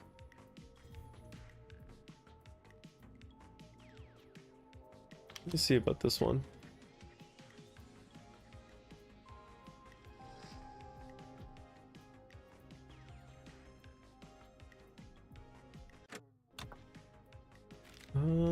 Who else was in Car Club? Aunt Williams.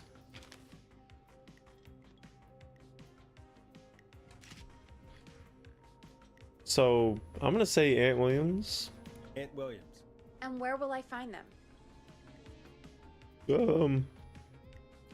At the power station?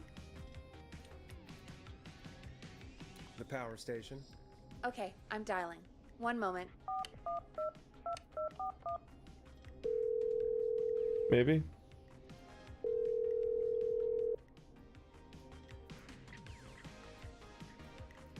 Forrest, I'm through to the power plant, but Ugh.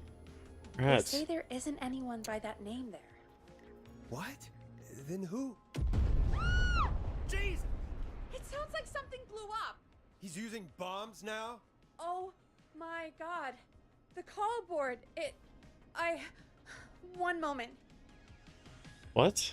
Forrest, I'm getting so many calls. Just let me. I'm gonna take us off air for a moment. Damn it. Peggy, what's happening in there? Peggy. I'm back. He blew up the gas station, Forrest. Okay. I spoke to the fire department. Why? And the hospital. The fire department is useless now, as you know.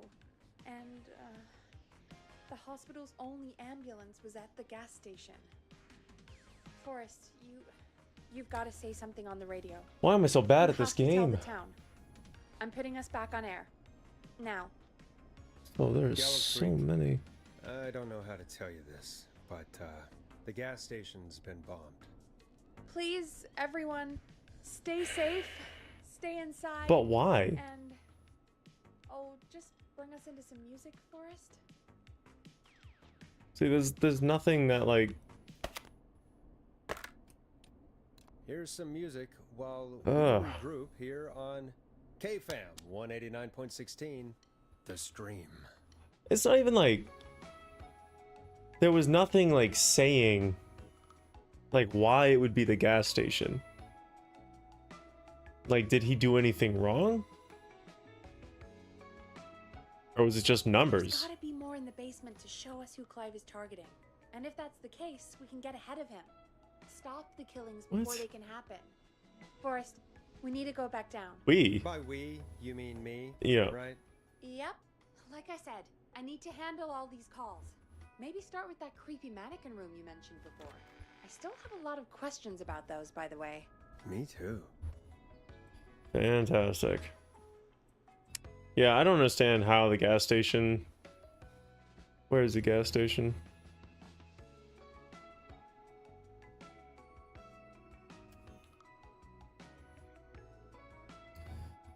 Fire station. Not saying it. Gas station? Yeah, whatever. That's annoying. Downstairs. Luckily, none of these have been tripped, so I know I'm safe.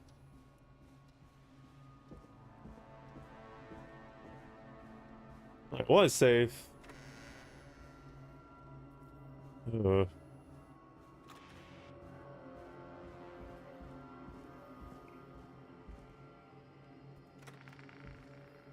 Yeah, this way.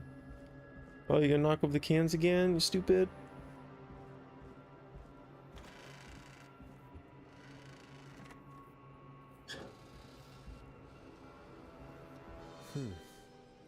The key? Was this always here? I must have missed it when I brought everything upstairs. What are you talking about? Where?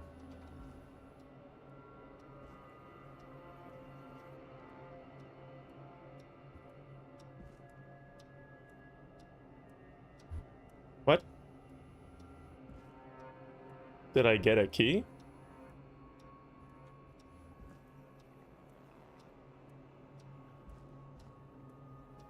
Do I have to oh. Basement storage.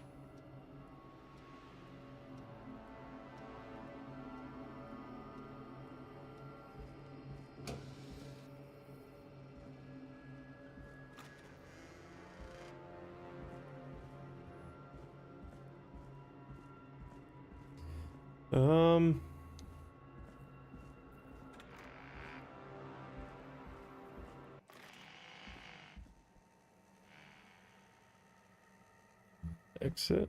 Hey, Forrest! What? Peggy, give me some warning before yelling down the intercom. Sorry. Buzz the intercom when you find something and want to discuss it. It's like some electronics.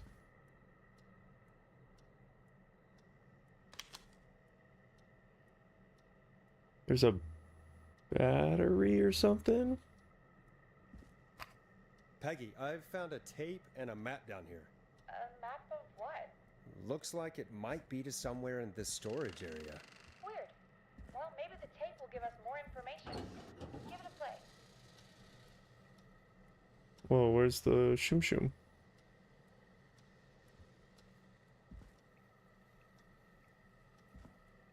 Another mousetrap? Jump. Open up. Can't see anything anyways.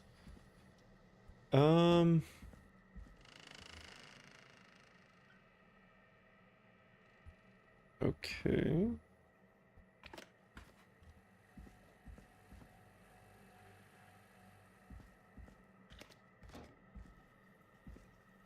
Forrest, you should listen to that first tape you found.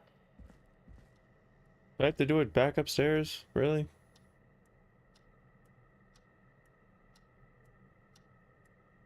That's cool. I guess so. Curious if this is in here. Yeah, it totally is. Okay. What? Where is this player?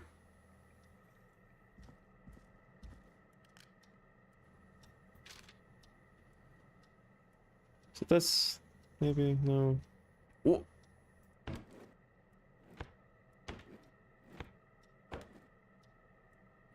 Well.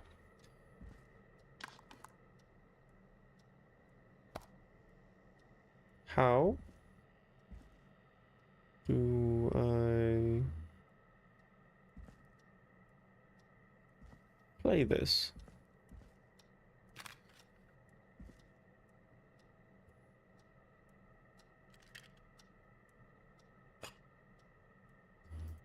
All right, time to fix some. Come here. Let me just put this somewhere here.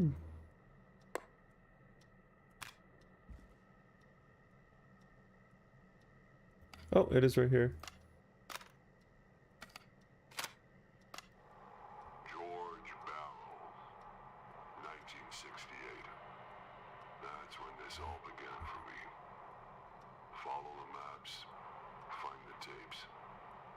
I'll be waiting. Wait, George Barrow? We all heard that he drowned after a night out drinking. Was it actually Clive? Has Clive really been the whistling man for that long? He says I need to follow the maps and find the tapes. I guess that's what this map is about. So this one? I think we need to see what else is hidden down here. Be careful, Forrest. No. Keep looking. Buzz the intercom when you found something. Yeah, my death. This one. Time of autopsy is 7 a.m. Cause of death is asphyxiation from drowning. The degree of rigor mortis indicates that the subject has been deceased for 5 hours. That puts the time of death. What? What's up? What's this? System overview, keypad input, status indicator, battery hatch. Important when... Oh, jeez. Factory access codes. Our state-of-the-art security system uses a 6-digit code system. Simply enter the code into the keypad and feel total peace of mind. Please change these codes immediately to prevent unwanted entry. Access codes. Maintenance call code 311212. Alarm test. Warning, this will set off all security measures. Alarm test deactivation. Entry code.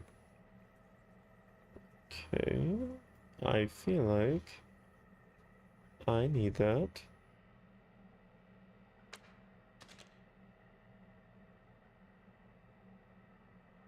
Delivery notice.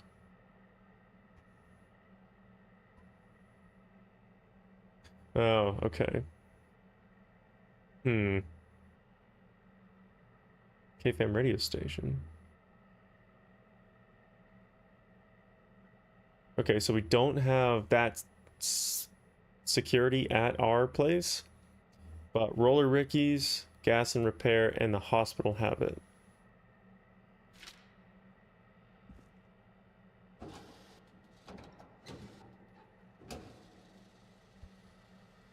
I guess I'll take this with me.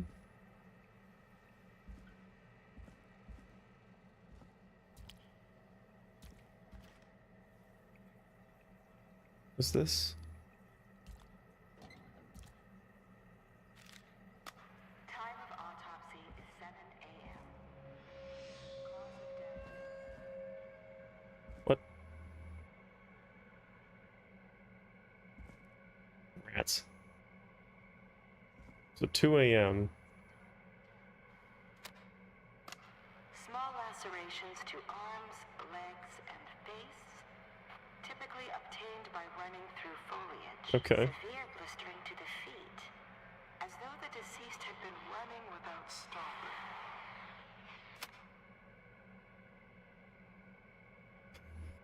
I don't like this.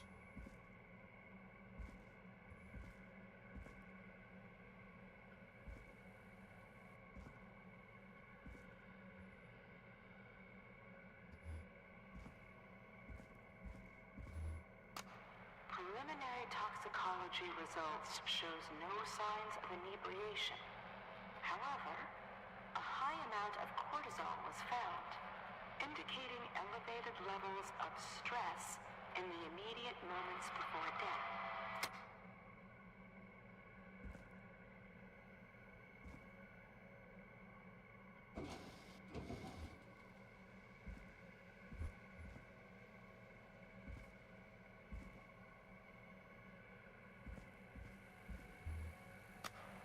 Additionally, there appears to be a post-mortem injury to the arm. It looks like it was trapped in a car door. What?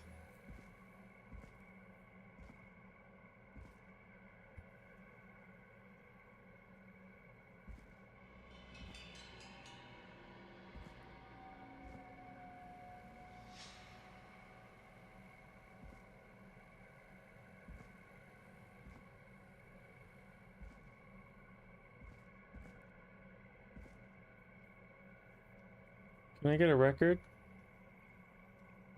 I think I've earned a nice new tune right now.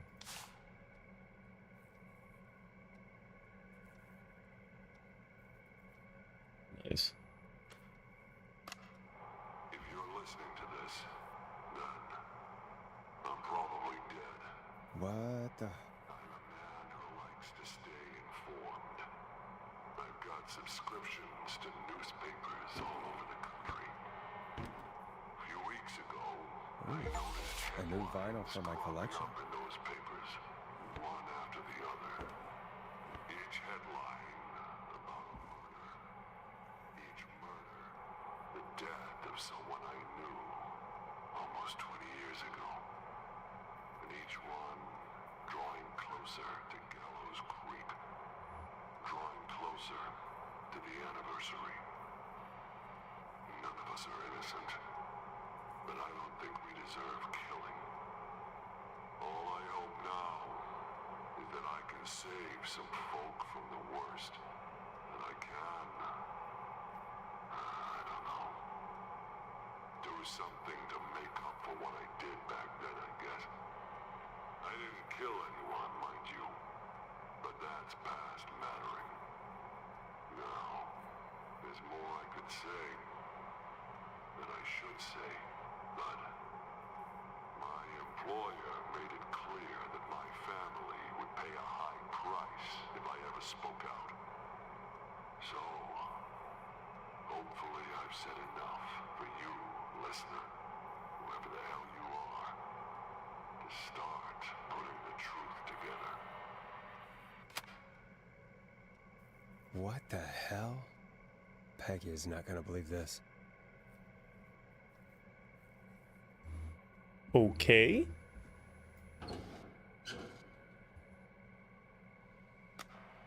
It is the coroner's opinion that the subject likely feared for his life and was chased, resulting in a fall from a height into a body of water, where he hit his head, was knocked out, and drowned.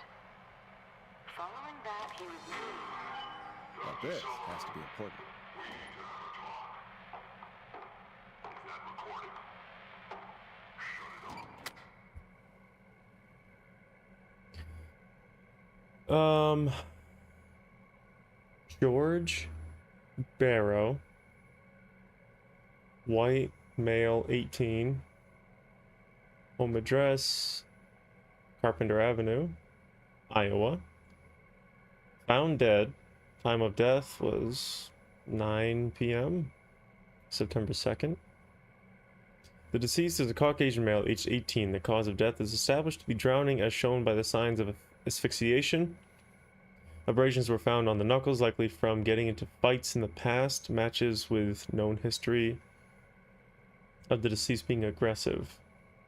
No other injuries were observed, and from the coroner's opinion, there was no evidence of foul play. Additionally, the preliminary toxicology report indicates that the deceased had a high level of alcohol in their blood. It is of the coroner's opinion that the deceased went swimming while intoxicated, resulting in drowning. Probable cause of death, asphyxiation by drowning.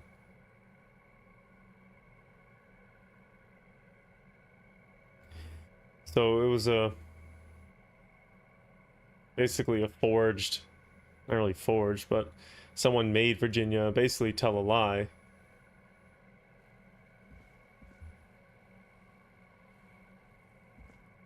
Yikes.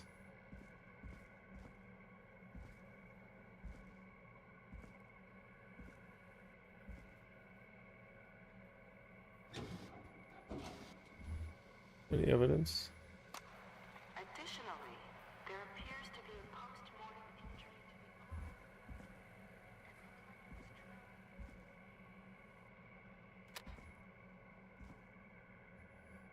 the arm. Oh, okay, so it does kind of, it tells you where the other ones are. I couldn't see them, but...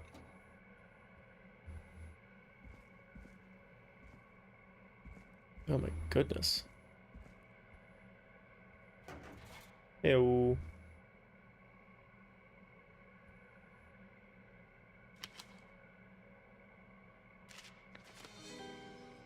This looks useful. Police Department, town of DeGallows Creek. Got a 7-digit number there. Could be a phone number. Case number a day after George was killed. At 4 a.m. a call was received about a jogger, from a jogger, about a, no, I'm gonna keep messing this up because it's fun. Mess it up again. So a Miss Sandra Sharp called, reporting that a body had been found washed up in the reservoir. I drove out to investigate and was able to identify the body. The scene was that of George Barrow. I contacted the coroner's office and then the boy's parents. They informed me that he had not been seen since 7 p.m. on the 2nd. Jay Matthews.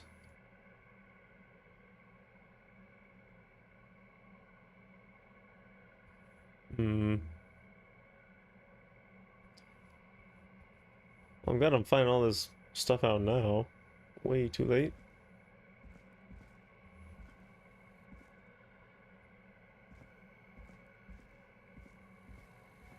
Oh, I'm going backwards. Alright, let's get out of this terrible, terrible place. Still don't have a flashlight.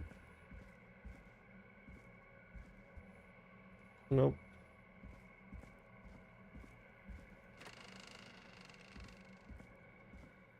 What have you found, Forrest? It's an autopsy tape. Doesn't say for who, but We know. I think it must be for George. Poor George. He was so young. Something's bugging me, Peggy. What do you mean? I swear I recognize the voice of the woman talking on the tape. I just can't place it. Seriously? Do you think you've met her before?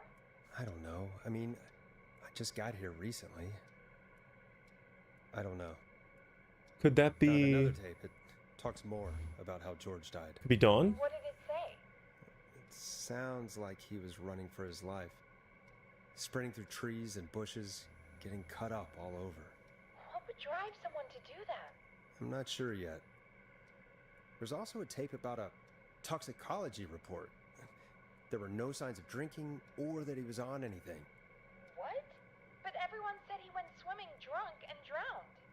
It was in the newspaper and everything. Fake I news. found a written autopsy report. What did it say? According to that, it's just like you said at the start. George drowned after getting drunk. Said he liked to fight, too. But that contradicts the tape. I know. And I think I know why. There's a note with the report that says, "I'm sorry I made you do this, Virginia." If it was on the autopsy report, then Virginia must be our coroner. Wait, the caller from earlier, when we had to call the takeout restaurants, wasn't her name Virginia? We need to call her back once we finish down here. It looks like she might know something about what's going on. I found a tape that introduces a new detail to the story. Post-mortem injury. Apparently, his arm got caught in a car door. A car door? Yeah, after he died.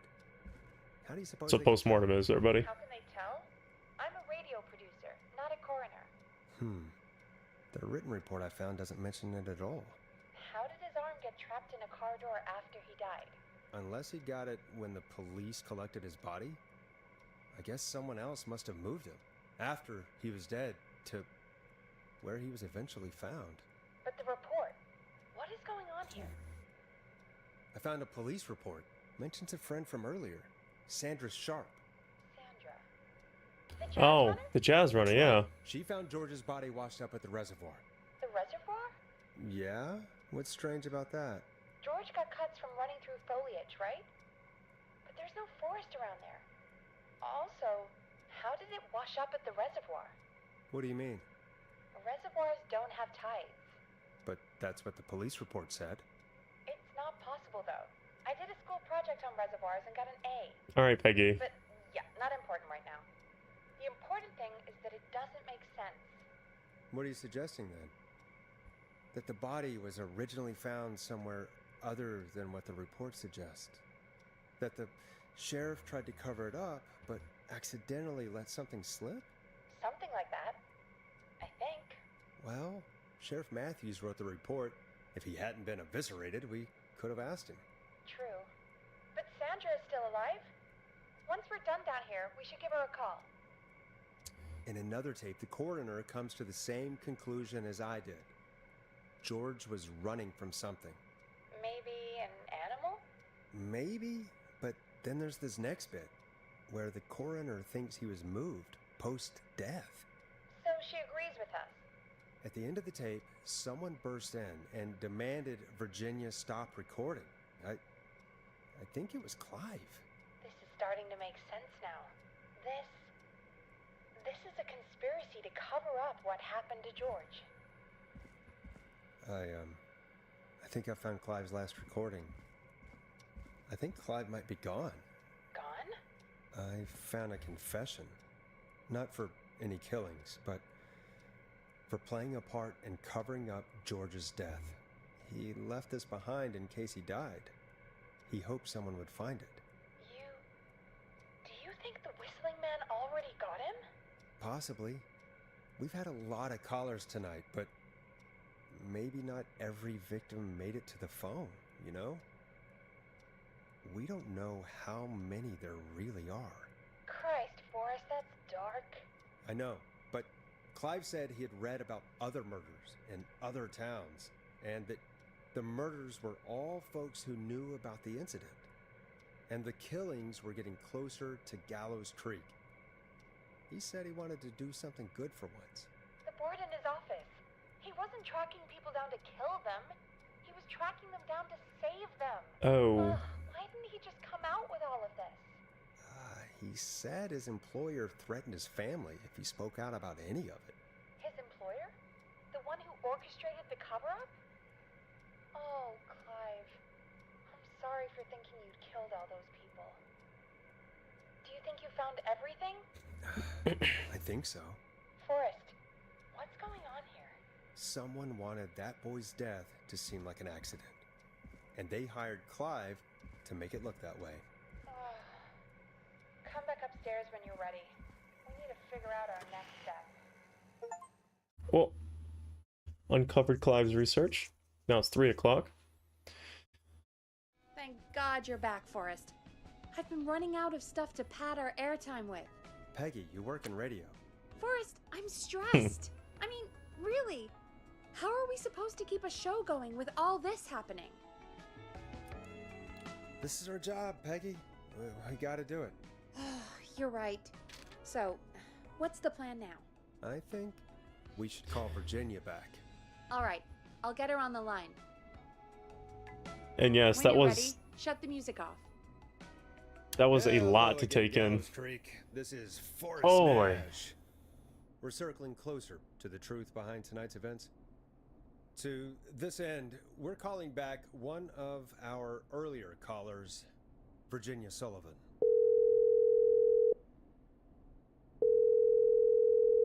Fredman Plunker here? Who's this? Is it you? Goose? Plunker, hey, it's the Radio Man, Forrest Nash. Radio Man? What's up? Solving mysteries, saving lives. The huge. Right on. Plunker, what are you doing at Virginia's house? She asked if we could stay to keep an eye out for that whistling turd. So we're hanging out, bro. What the heck? Well, that's big of you, Plunker. No, it's nothing. Can I speak to Virginia? Sure thing, Radio Man. I'll just go get her. Who is this? Hey, Virginia, it's Forrest. I'm glad you're still okay. Oh, Forrest. Sorry, I'm still jumpy. Yeah, try like going in the basement. Don't be sorry. You've been through a lot. I'm so sorry this happened to you, Virginia. I thought I was. I thought. All right. Yeah, let's just get down to the Easy. meat We're and not potatoes here. calling to talk about earlier. We're calling because we think you can help us understand why this is happening tonight. Me? What would I know? Does the name Clive mean anything to you? Clive? No. I don't know that name. What are you asking about this for? You mentioned that name earlier when you called us the first time. I don't know what I said then. I was petrified, Forrest. Clive's the janitor at our station, and we know you spoke to him in the past. Forrest, please. You don't know what you're doing. He'll come for me. Virginia, it's okay. Clive won't be coming after you. We think Clive's dead. Dead? But isn't he? He's the whistling man, Forrest. We thought so too, but You don't understand. All those years ago, he... It's okay, Virginia. He's gone. Okay. We found evidence to suggest he... well... And we found your autopsy reports for George Barrow. How? I saw him destroy them. Well, he didn't. I don't know if he kept them or made copies or what, but we found them, and we know it's related to what's happening tonight. Oh, Which is why we jeez. called you. Why did you write a false report? All right. One day, I came into work to find a boy on my slab. and as I finished the autopsy, this man, Clive, he just burst in, and he started making demands to give over the reports, to falsify what I found. Of course I said no, but, well, when someone wants to make you do something, they can use the carrot or the stick. For me, he used both. You see, my sister is sick. She has a chronic condition that's never going away. It's expensive to treat, and it was getting to where I couldn't afford it. And Clive promised me that his employer would pay for my sister's treatment if I did what he said, and that if I ever spoke about this, he'd beat me to within an inch of my life. My I God. don't know why he had me do it, but my sister needed me. You have to understand. She needed me. Yeah, I don't We care. understand. Trying to get to the bottom of this. Speak for yourself, Peggy. Thank you, Virginia. That was brave. God, I just want this nightmare to end. This will help end it, Virginia. Thank you. Stay safe, Virginia. So, okay. So, Virginia's tied up in all of this. Clive threatened her to keep quiet about George's death. But for who? Why cover up these details? Well, we know Sandra was involved in George's death. Wait, what? Do you want to call her? Oh, yeah. I do. Alright, but before we go asking questions, I think we should know what we want to ask. Is that fair? It's probably smart. Yeah. We need to ask her about finding the body. She was the one who discovered it, but something just doesn't add up. 100%. She knows more than she's saying. I wonder what she's hiding. We'll hopefully find out soon. Anyway, just be careful when you're talking to her. Don't push too hard. We don't want her to hang up. Oh, Be great. careful. Alright, calling her now. Hopefully she's at her jazz studio.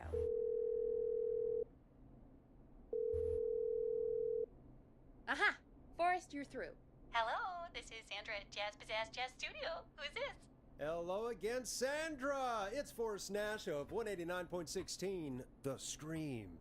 And you're live on air. Oh, I always thought folks called into a radio show, not the other way around. Yeah, you sicko. What can I do for you? Well, we're trying to understand what's behind the attacks tonight. We had a few questions. Why, Forrest, of course. Heck, after the way you saved my life, I'd say yes to just about anything you asked. Be serious. That sounds nice. That sounds weird. I don't think I should. Or do I be flirty? Really? Well, that sounds nice.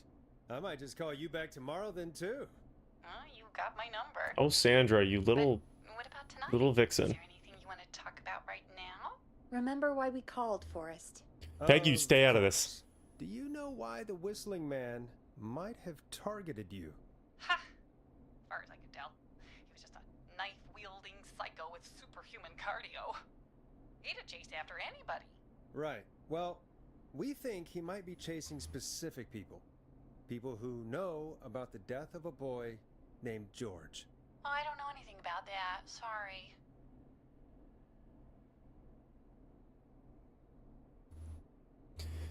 I don't want to be too abrasive, so I won't do that one. That's also very accusatory, so I'm just gonna say facts.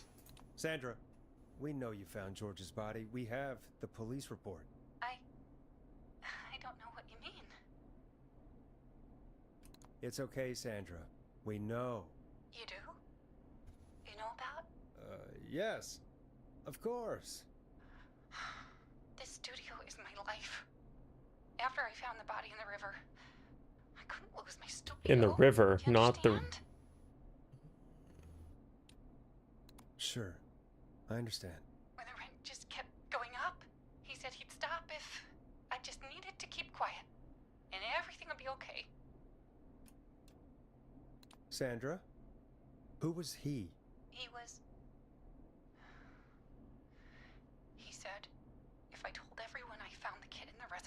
instead of the river. He... Who's he? You donut. I'm sorry. No! I can't do this. Oh, stupid. And she's gone. I don't think that could have gone any better. You truly Oh, did okay. great, Forrest.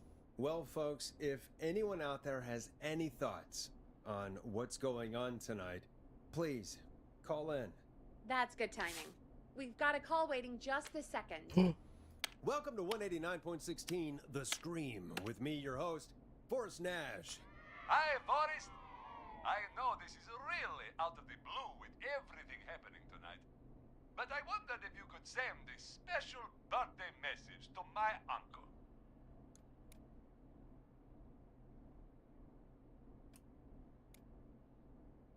You Sure. know what? I'd welcome a change of pace. I'd be glad to. Thank you, Forrest. He's my Uncle Ronnie. His first name's Peter, but he never liked his name. But since he always had salt and pepper hair, even as a kid, can you believe it? Folks always called him Pepper. Thanks for the history lesson. Is there anything besides happy Pepper? birthday you would like to say to Mr. Pepper? Oh my God, damn it! Yes! Tell him he can get the best birthday deals and party packages here at Putney's Pizza. Starting at just... You son of a bitch! Stop calling us! Sorry, Pepperoni. Forrest. Let's just move on. We've already got another caller on the line. Jeez, This is 189.16 The Scream. I'm Forrest Nash. You're on the air, caller. So if it sounds like Dracula, don't answer. Caller.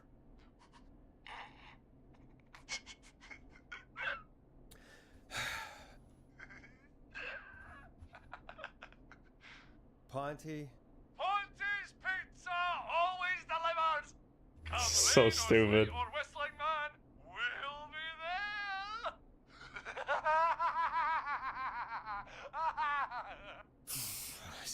Angry breathing sounds. Forrest? Forrest? Are you okay? Peggy, you stay out of this too. Forrest? I hope the whistling man gets him with his own pizza slicer. Jesus, Forrest? I didn't say it. Sorry, that was too much. It's okay. It's been a high-stress night. Don't worry about him anymore, okay? Not for tonight, anyway. I think he's spent for now. We've got another call, whenever you're ready. Folks, don't spend your money at Ponty's Pizza. That's all I'm gonna say about that. Moving along, I'd like to welcome another caller to 189.16 The Scream with me, Forrest Nash. Who may I say is calling? Well, hello again, Forrest. Don. I bet I know why you're calling. I'm sorry I didn't play your song. There's a lot going on. But please? Never mind that now. First, I'm calling because I need your help. Are you in danger? I sure am. Do you mean Yes, he's after me now. you? I think so. He must have heard me on the radio helping you.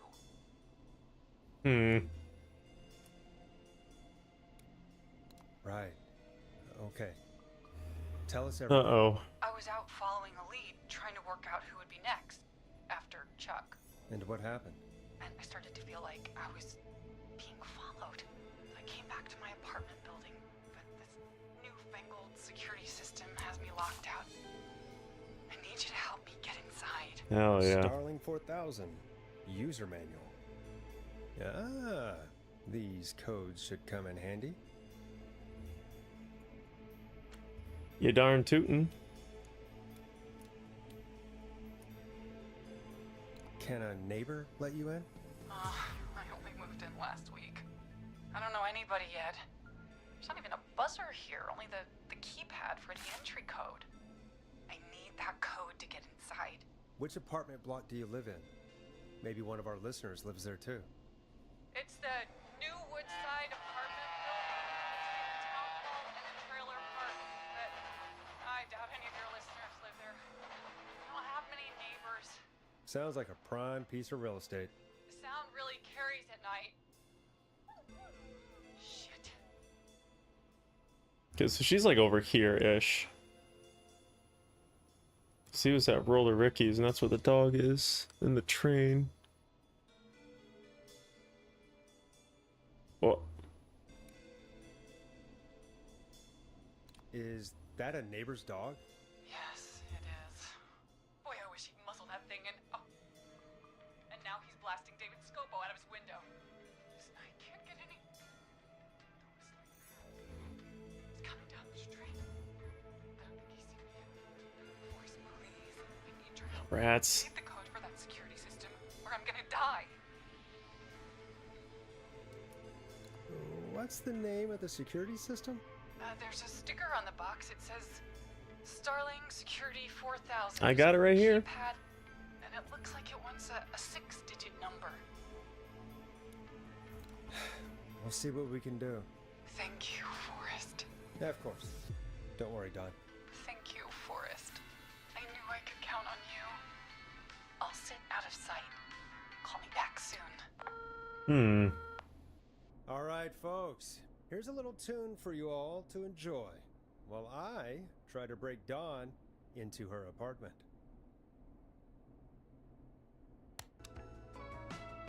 Sure. You're gonna love this next track. You were pretty quiet there, Peggy. Forrest, was it just me, or was there something... Yeah, it wasn't just you. Something was weird about that. Yeah, well, tell you what, we have a Starling 4000 or whatever here at KFAM. Clive bought one for the station. Maybe we can find something to help. Well, I'm not sure who, but to help someone. I'm curious if I'm not supposed to give him the entry code. Okay, so she's locked out of the Woodside Apartments, and somewhere Clive probably has the papers for the Starling 4000. They're in my hand. Currently. Welcome back, Forrest. Find anything? The Starling 4000 security manual. It's got a Where bunch of codes. are these? Good. And did you find anything else? Nothing except the manual. All right. Well, I'll get Dom back on the line then, Forrest. I'll let you take it from here. Thanks, Peggy. When you're ready, shut the music off. Oh wait, there is something else. It's where they're installed. Oh, that's so far away.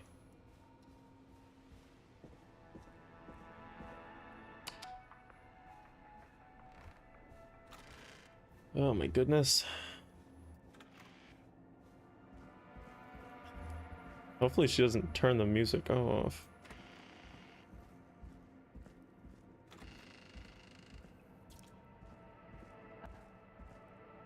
I think it was here. Nope.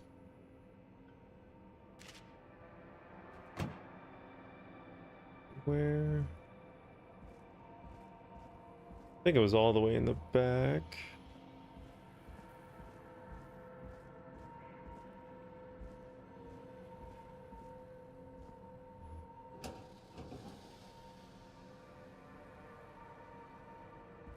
Where?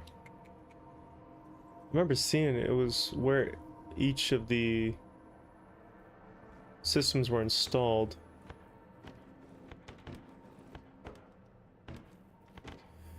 Where are you? Where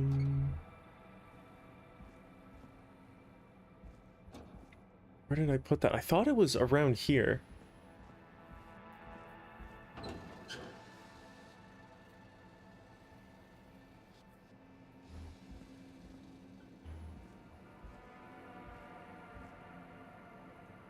Where did I put that?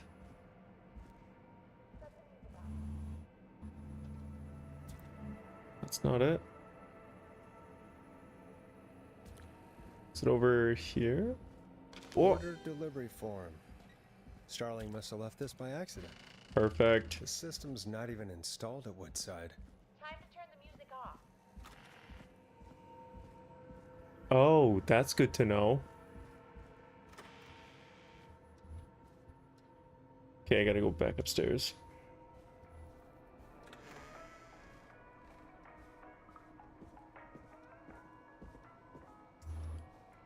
Okay, so I'm curious, if it's not installed at Woodside, what should I do?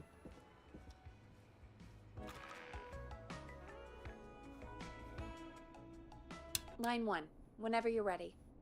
Don, are you there? This is Forrest Nash from 189.16 The Scream. Oh, thank God you're back. I'm so afraid. What's the code to the gate?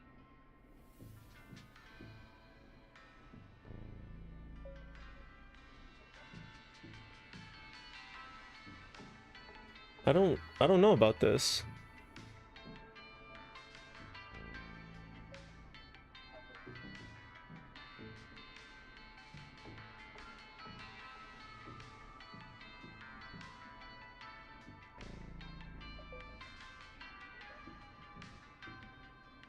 Maintenance call code? What is that?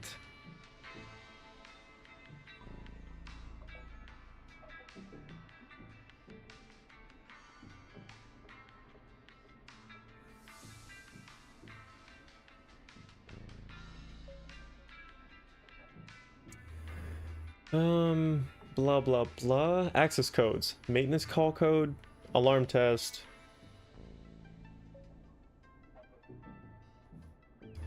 So, is she a good person?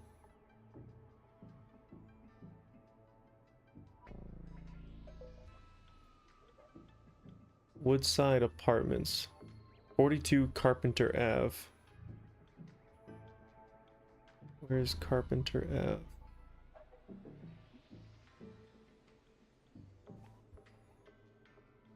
Oh, okay, so this is also train tracks.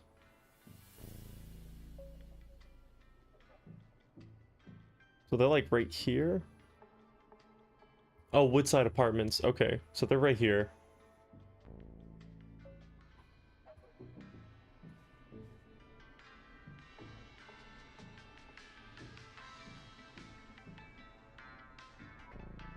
Is she lying?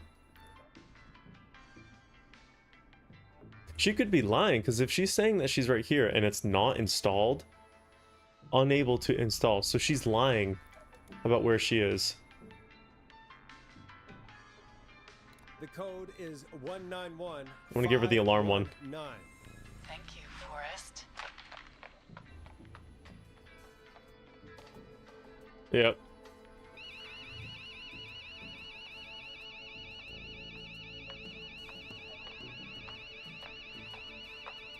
Son of a bitch. Ah!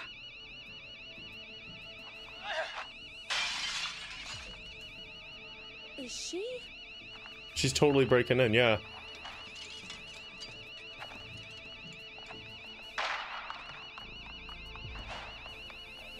Yeah, stay out!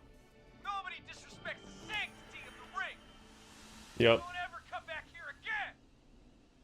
I'm calling the cops. Yeah, that's Thank me. God. Hello? Is someone there? Ricky, get back inside and turn on the radio. Whoever that was, she was trying to break into the ring. She? Forrest, man, you got no idea. That was him. That was the whistling man. The alarm gave me just enough time to get my rifle. I don't like hurting folk, but I can't let anything happen to Maxie. He's my best friend, you know? Listen, man, I'm heading back inside. Gonna barricade that window. My man, thank you. You and Peggy can skate for free whenever you want. Yes! Best ending right here. Thanks, Ricky. Can't wait. So Dawn is the bad thing. Okay, Gallows Creek. Here's the Roller music Ricky survived the whistling man. process. What Yes!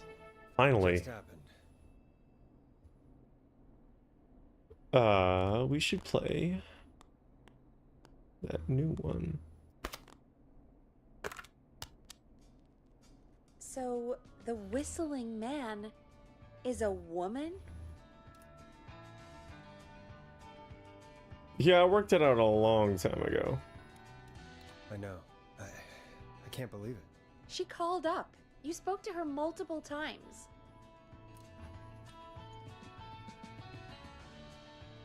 I knew she wasn't right. Is that right, Sherlock? Damn right. Why do you think she requested that song? To get me outside? Maybe, but how? She didn't know the song was outside to start with. That's right. She never actually attacked me out there. So? What now? I guess I should make an announcement. We do have new info. Okay, kill the music and you can make the announcement. Okay. You're live in 3, 2... Hey folks, this is Forrest Nash here. I hope you're all safely locked inside. For those of you listening to that last call, you might be wondering what to make of it all. Here's our take. We now believe the killer is actually a woman. One who might manipulate you into letting her in before she attacks you.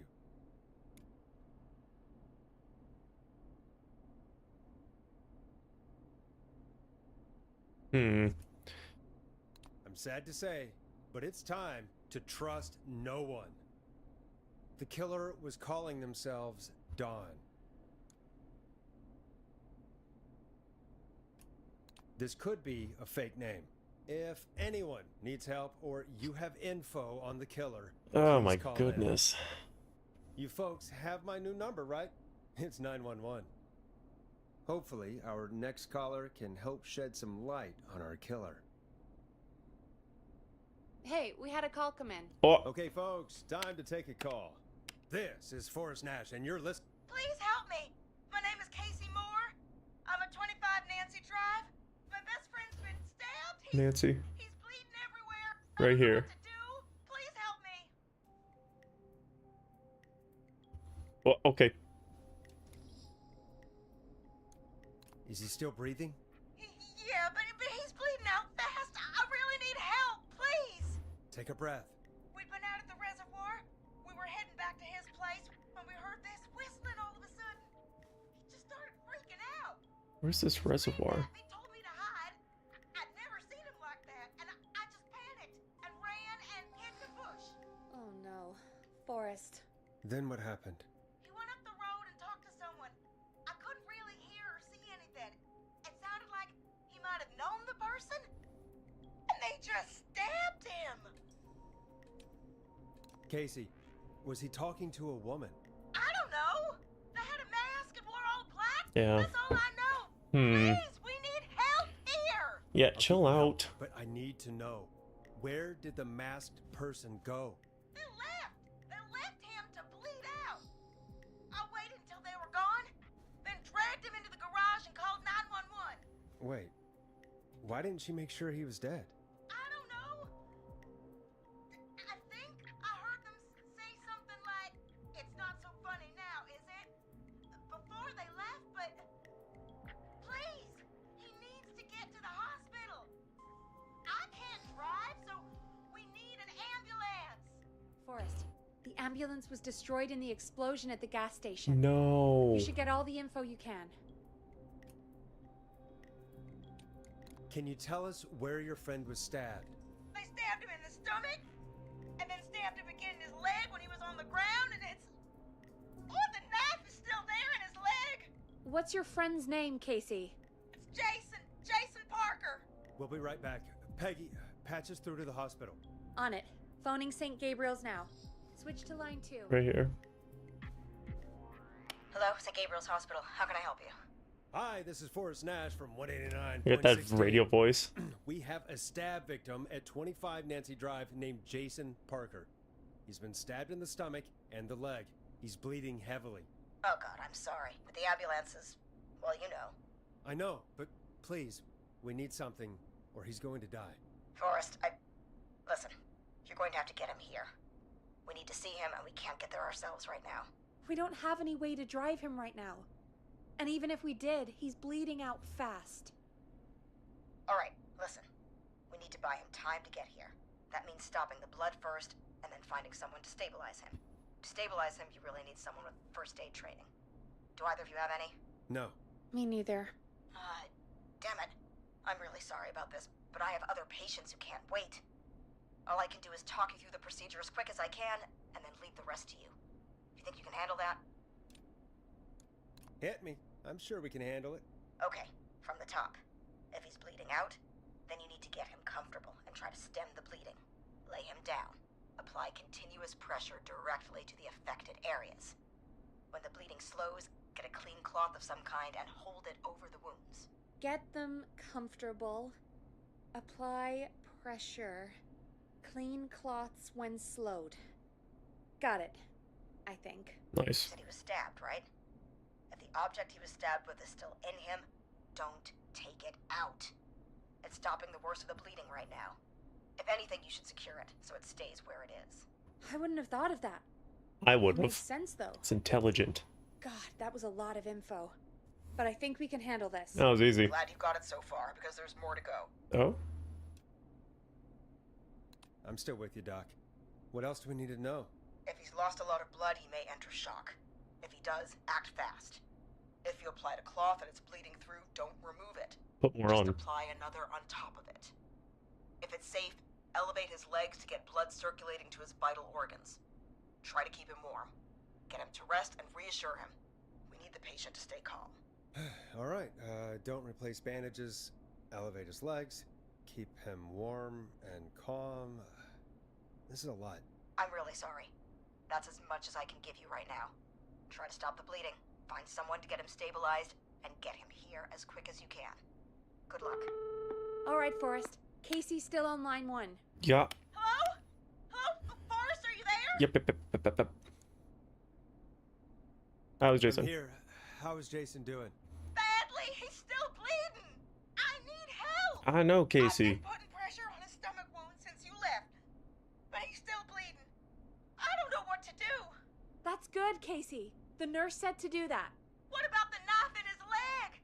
Take it Gotta out. be hell. Should I pull it out? No, don't touch the knife. The bleeding will get worse if you pull it out. Are you sure? I'm sorry. I'm gonna stop making suggestions. There you go, Casey. No, don't worry, Casey. We're a team here. We're all going to Weak get link. Jason through this. Casey, is his leg wound bleeding right now? I hate looking at that knife. Yeah. It's bleeding. His stomach is worse, though. Yeah, leave the knife alone. I think we need to leave that knife alone. All right. I'll just keep putting pressure on his stomach for now. Forrest, can I have a word? Casey, I'm gonna have a quick word with Peggy. Keep Better putting that hurry pressure up, on Peggy. and let us know when the bleeding is under control. You're doing great. But what if something happens? We'll still be here. Just shout if you need anything, and we'll be there. I promise. Okay. I'll wait. Jason, please be okay. What do you want, Peggy? What's up, Peggy? We can't stay on the line with her all night. Dawn is still out there. What if other people need us? You're right. Just hang up. She's probably on her way to her next target right now. Exactly. And you heard the nurse. We need someone there with training who can stabilize him. He's got to get to the hospital somehow. Any suggestions, Peggy? I might. A little before you started working here, KFAM did a mandatory first aid training course. Me and Karen missed it because we were away on a producer getaway. You skipped it, didn't you? Never mind. So, how does KFAM's first aid course help us? Casey said they're at 25 Nancy Drive, right? Yep. Yeah? Why?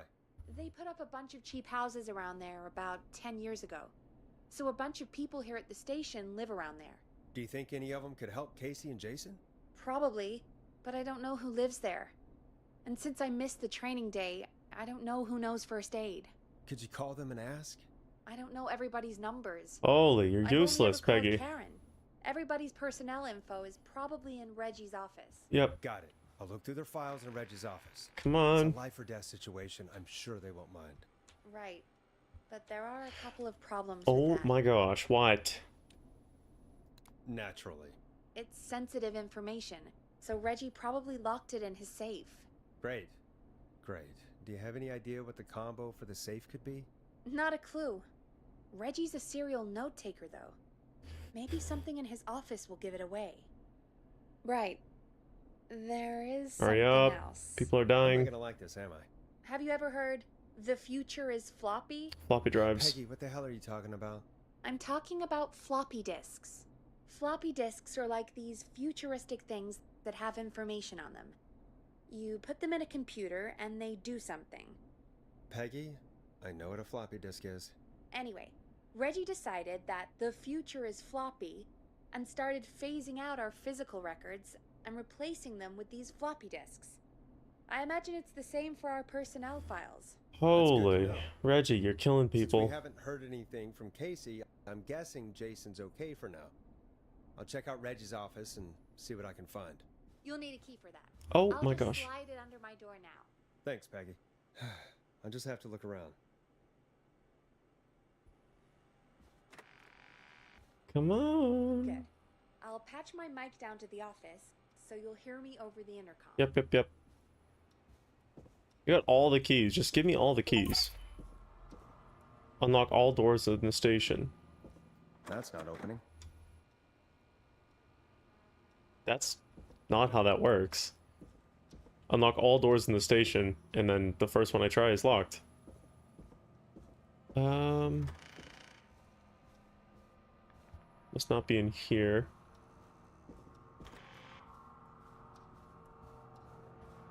The #1 Peggy-ator. I just, you know,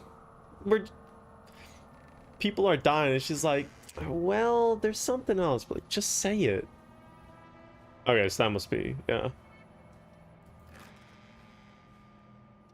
Looks like I need a 4-digit code. Hint, very important date. Lovely. Acts forever, need to write, pitch document, good title, bring back original protag and villain. Remember, Reggie Jr.'s birthday is 0910, not 1009. Last year was a disaster. Reginald Scott, first aid to the injured. Perfect. Let's call Reggie up then. Clive, if you're reading this, stop stealing my post-it notes.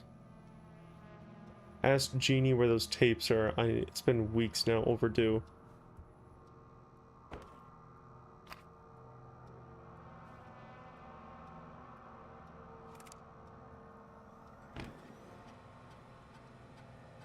Could this be it? Deep cuts, top secret, pizza delivery killer, and who kills with a pizza cutter? Free slice on me. Terrifying, there's never any pizza. What happened to the original delivery guy? Maybe write him as in as Final Girl's boyfriend. Maybe partner with Ponti's Pizza for the launch. 110 orders, receive a blah blah blah. Takes place on 11/07, very important date for the town.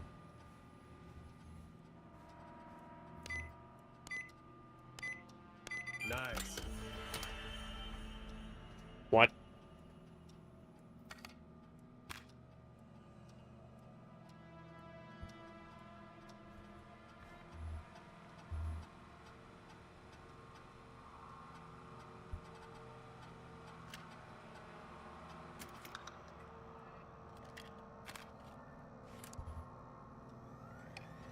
Get a load of this, Peggy. Apparently, I'm a lone wolf type. Forrest, what are you doing? We don't have time for this. We have a man literally dying on the line, and you're more interested in you. You're right. I'm sorry. I need to focus on possible candidates. I can read the rest of this later. What was that? John Hedges. John refused to engage in the first aid trainer during his course, but I know he has a war medic. He was a war medic.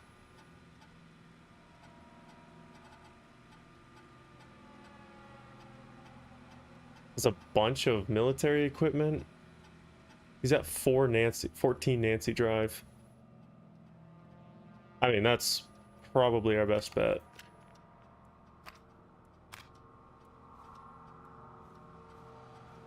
So I'm going with John Hedges right now.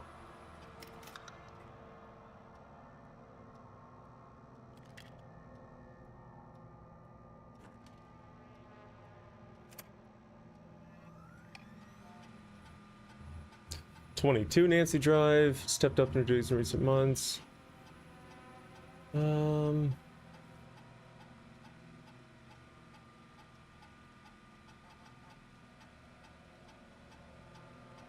Okay, so not Karen.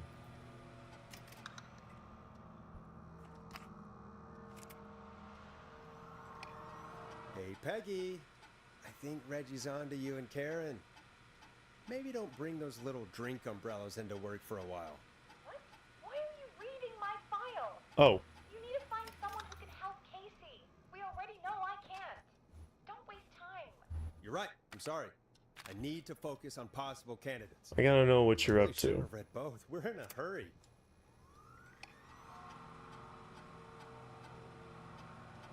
Axdown Lane?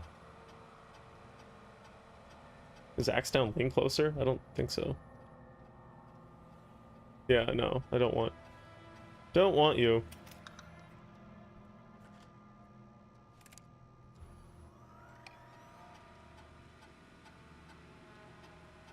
Blah blah blah. Yep, I'm going with John.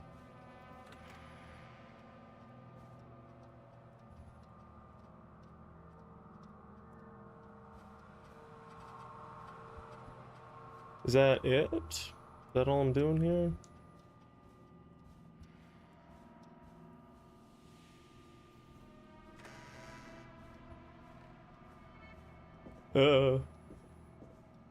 I'm getting the... Okay. The traps aren't tripped, so he's not up here.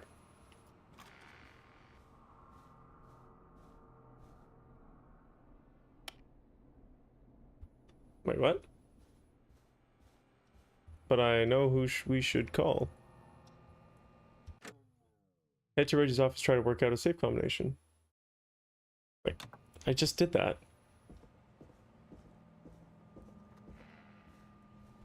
Oh, well, thank you so much for tuning in, Spark. I really appreciate that. And you helped out with some of the puzzles too. So, yeah. Very much needed. I definitely can't do this alone.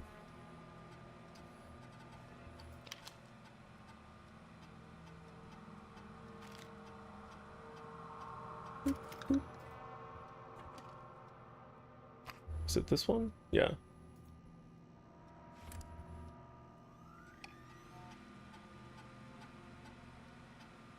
Spoke to John again about eating the free samples that Brad sent in for review. He said he'd stop. Bye, Spark. I'll see you later.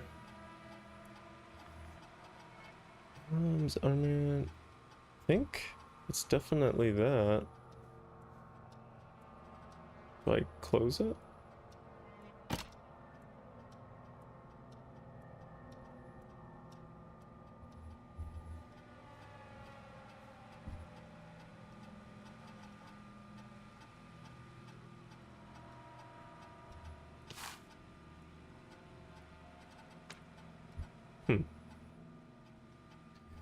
Very interesting.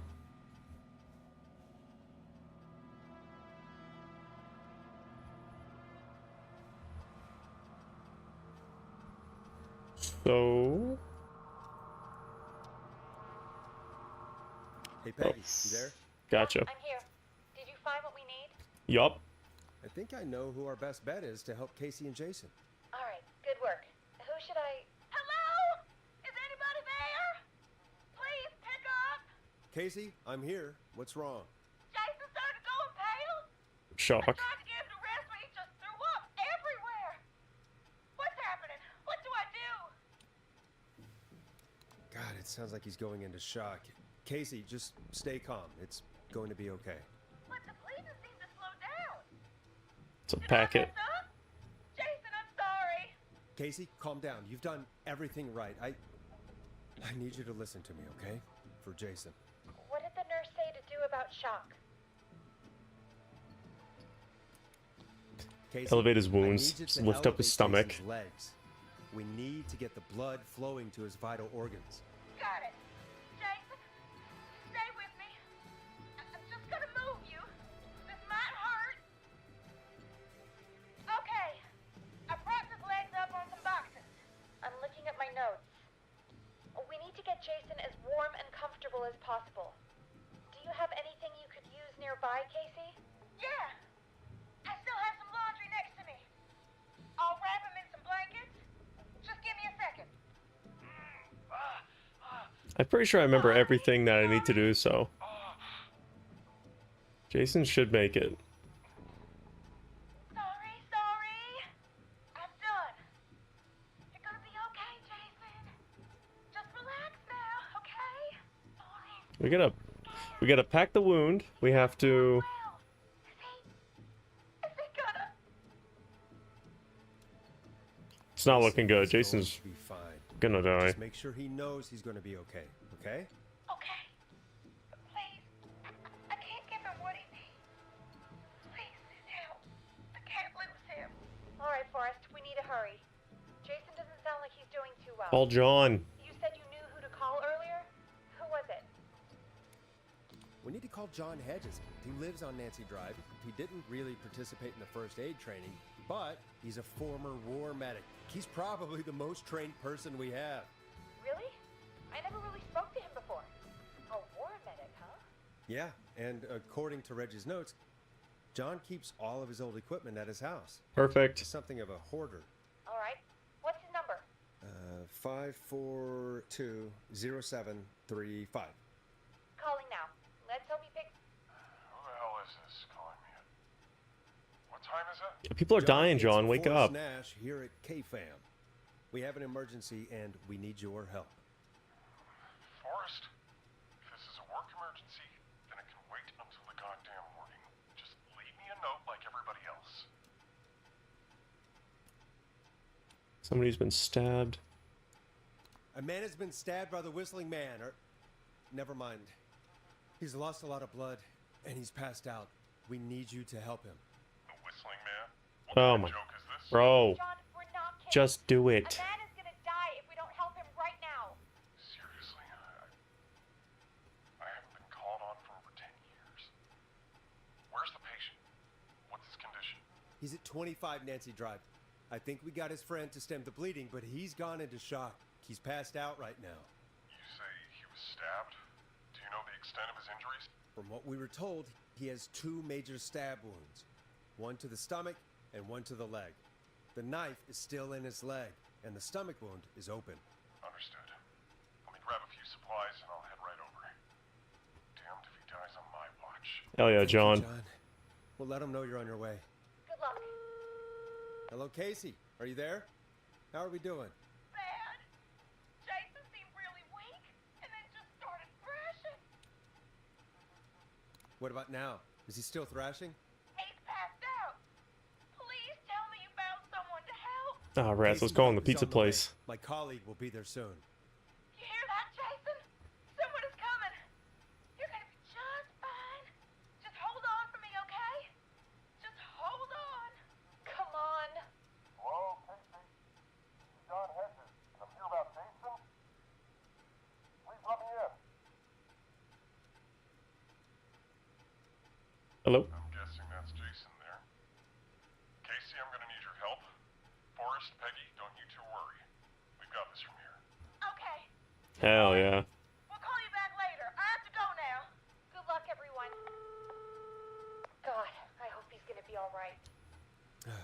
And with that, the show moves on. We're sending our best wishes to Jason. So I'm pretty sure. Well, after Ugh. all that excitement, I think we could use some music. Come back upstairs when you're ready. I am ready. I hate being away from my office. Because I feel like if anywhere to die, it's here. Going upstairs. Mouse traps are still there. Good. Landmine on the ceiling. Good. And I think I'll do one more kind of session or like call or whatnot, and then I'll probably call it. Okay, I'm upstairs. Now what? Hello?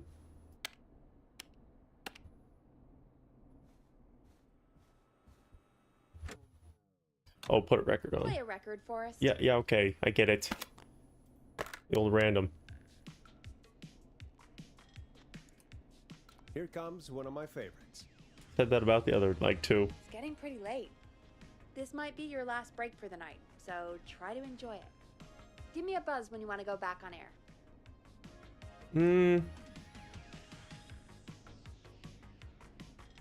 What time is it? Play a little bit longer. You got it. We've got another call coming through, too. Or Okay, Forrest, shut the music off. every time. Welcome back to 189.16, The Scream. I believe we have another caller on the line. How are you tonight, caller? Forrest! Hey. Roller Ricky! Oh, and Maxie's here too! Good to hear from you again. How are you both doing? Oh, we're good, man, thanks to you. You're like our guardian angel. Love this guy. That wouldn't be a bad look for you, Forrest. A little White Wing Halo number? Maybe something for the K-Fam Halloween party. All right, everyone, let's calm down. Ricky, I'm just glad we could help you and Maxie. Is there anything else we can help you with, Ricky? Actually, I think I have some info that might help you. Ooh. Did you see or hear anything during the attack earlier? Not exactly. You see, man, me and Jason know each other. Jason. You know each other? Yeah, we went to Gallows High and played on the football team together. He was a gnarly offensive linesman, and I was our star wide receiver. Brother Ricky, they called me. All right, and what does that have to do with tonight? Well, because George, the guy who drowned, he was on our team too. Oh no. Keep talking. What happened? We had our first team party on the night he drowned. He seemed like such a good dude. Ricky, were you there when George drowned? No, man. Once the party turned, I beat feet out of there. Man, I remember George and his girl there. There was a whole lot of love, man. I could see Oh my gosh. Ricky, please. What was her name? I never got her name, man. No. He just called her Bean. I didn't really know her before or see her after that. Then what did she look like? Please, tell us anything you remember. I just remember a pretty girl, man. I'm sorry. Ricky, you said the party didn't last long. What happened? We were just having a good time, and then the next thing I knew, everyone was running for their life. I looked up and saw a goddamn whistling man in the trees. What? And I never ran so fast in my life. I ran straight home. Oh. Didn't know about George until next morning at school. I'm guessing it was whistling night, wasn't It was a prank. George But the died. whistling man was And just Dawn was the another kid. girlfriend. I don't know how George died, but I always felt like if anyone deserved to die that night, it should have been me. No, Ricky. Don't you say that. Ricky, it wasn't your fault. You're not a bad person. I know that now, man. Took a long time to learn, but yeah, just thought I'd tell you all what I know. Thank you, Ricky. This helps. Thank you. You got it, man. Anyway, I think it's time for me and Maxie to free up your phone lines. Thanks for listening, man. I'll let you to it. Bark, bark. Ricky. Wow. So Dawn's right, the girlfriend of George, we got and the a entire lead in the football case. team, or that If one anyone guy? has any info about this mysterious being, Hmm. please call in. If she was George's girlfriend back then, she's probably in her mid to late 30s now. Okay. Oh, we have another call coming in, but hang on. What? What's up, Peggy? Hey, yo, let me know. Peggy? You're gonna want to take this call off the air. Who is it? Just do it. All right, folks, it's time for another track. Here's one to help you sit back and relax. We'll be right back after this. I hope this is good news, Peggy. Who have we got? Find out for yourself on line 1. Oh my god, Peggy, Hello? stop. Forrest, I'm glad I got back through to you. That's the police woman. Busy night, huh? Surprise! It's Leslie, our 911 operator, leading the charge from Henderson to come save us. It's so good to hear from you. Wait. Are you okay? I am. I'm driving back with an officer from Henderson now. We got back into radio range a little while ago. We've been listening in, but haven't been able to get through until now. It's been non-stop since you left. Please tell us you're bringing help. You bet! I'm leading a whole goddamn squad towards Gallows Creek as we speak. Turns out somebody had cut the phone lines. They had no idea what was happening. That's great news. Oh. That's crazy about the phone lines, though. Do you think the Whistling Man cut them? I'm guessing so. I don't know how the Whistling Man did it. But that doesn't matter right now. Listen, we're coming in hot, but we need your help. What? I know Gallows Creek isn't a big town, but if we don't know where the Whistling Man is, we can't get him. Her. That's where you come in. You can count on us. Have we helped enough? Do your job. Might be a long shot, but here goes. The Whistling Man already called up a few times. I bet she calls again. We're still a little ways out of town, so if she calls, stall her. Okay. Buy as much time as you can for us to get in. And while you're talking to her, try to figure out where she is. We'll be listening in, so once her location is known, we'll head straight there and end this nightmare. I'll do my best. I know you will. Thanks, And Leslie. I can see the headlines now. Forrest Nash's interview of a lifetime. Anyway, I'll radio the other cars and tell them the plan is a go. Hopefully the next time I see you, it'll be with our killer behind bars. Take care now. We'll see you soon, Leslie. Oh, thank goodness. God, it sounds like this is almost over. We're nearly through this. Peggy, good call on taking that off the air. Best we don't waste any time then. Let's get back on air. You got it. Time to turn the music off. Bringing you back live now. Welcome back to The Scream with me, Forrest Nash. The line is lit up, but before I get to our next caller, I just want to say, things are looking up. It's almost over. But for now, let's bring in our next caller.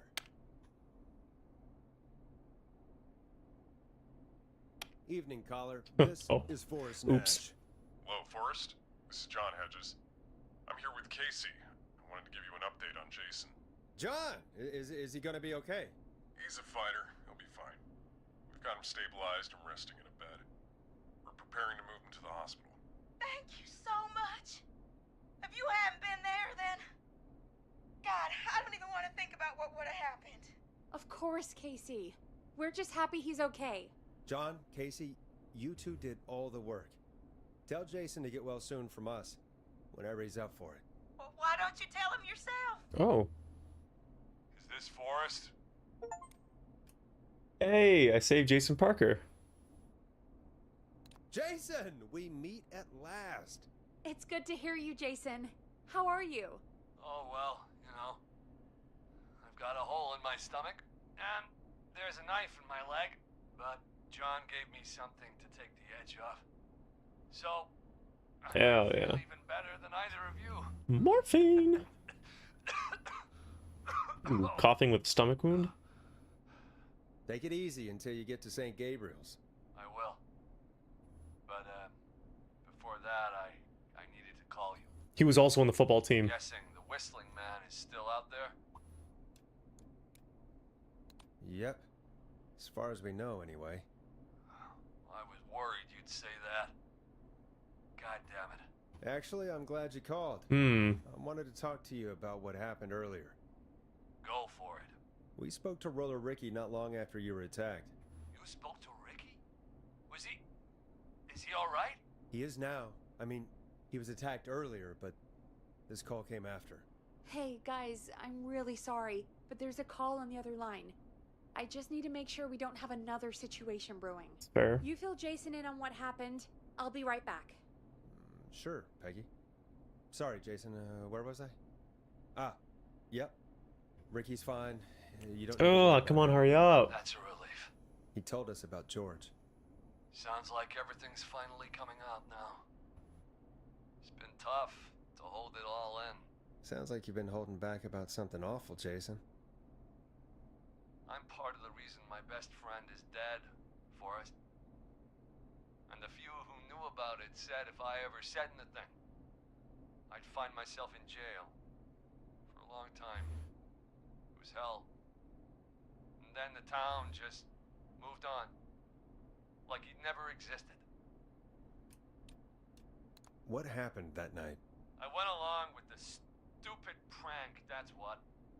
Whistling night. Some of the guys on the football team had an idea for a way we could haze the newcomers. Yeah. Decided to plan a party in the woods and have the Whistling Man crash it. It was stupid. We each had a role. I was the stabbed friend. Oh. At the party that night, I left the group for a second. Met our Whistling Man. Pretended to get stabbed in front of everyone. Started an almighty panic. Those screams. That was the last time I saw or heard George alive. How did George die, Jason? I don't know. I was playing dead. But when I heard her scream... Ricky mentioned a girl named Bean. Yeah. Is that who you mean? Bean. Oh, yeah. I guess George did call her that. Yeah. He called her Bean. I heard her again tonight, Forrest. Her name was... What? What happened? Are we still Are on you air? serious? How do we get it back on? We can use the emergency generator down in the basement. Reggie picked it up a while ago in case we ever needed to do an emergency broadcast. An emergency broadcast? Emergency? You know, nuclear war, alien attack, broadcasting a serial killer's location to the cops so we can end this nightmare. Peggy's not the time. Fair point. It's in the storage area, in the far back corner, up on the wall. You might have spotted it earlier when you were digging around for all those tapes. It'll have a big red button. Just press that. I'll see you when you're back. Oh. This might be a good time to stop. Oh.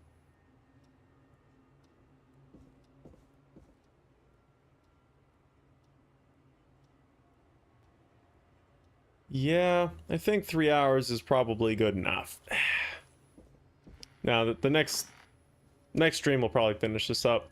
But, wow. Quite a bit of story development in this episode. Yikes. So, the killer is actually the girlfriend of the guy who died because it was a prank on the football team. And so Bean, or her name started with M.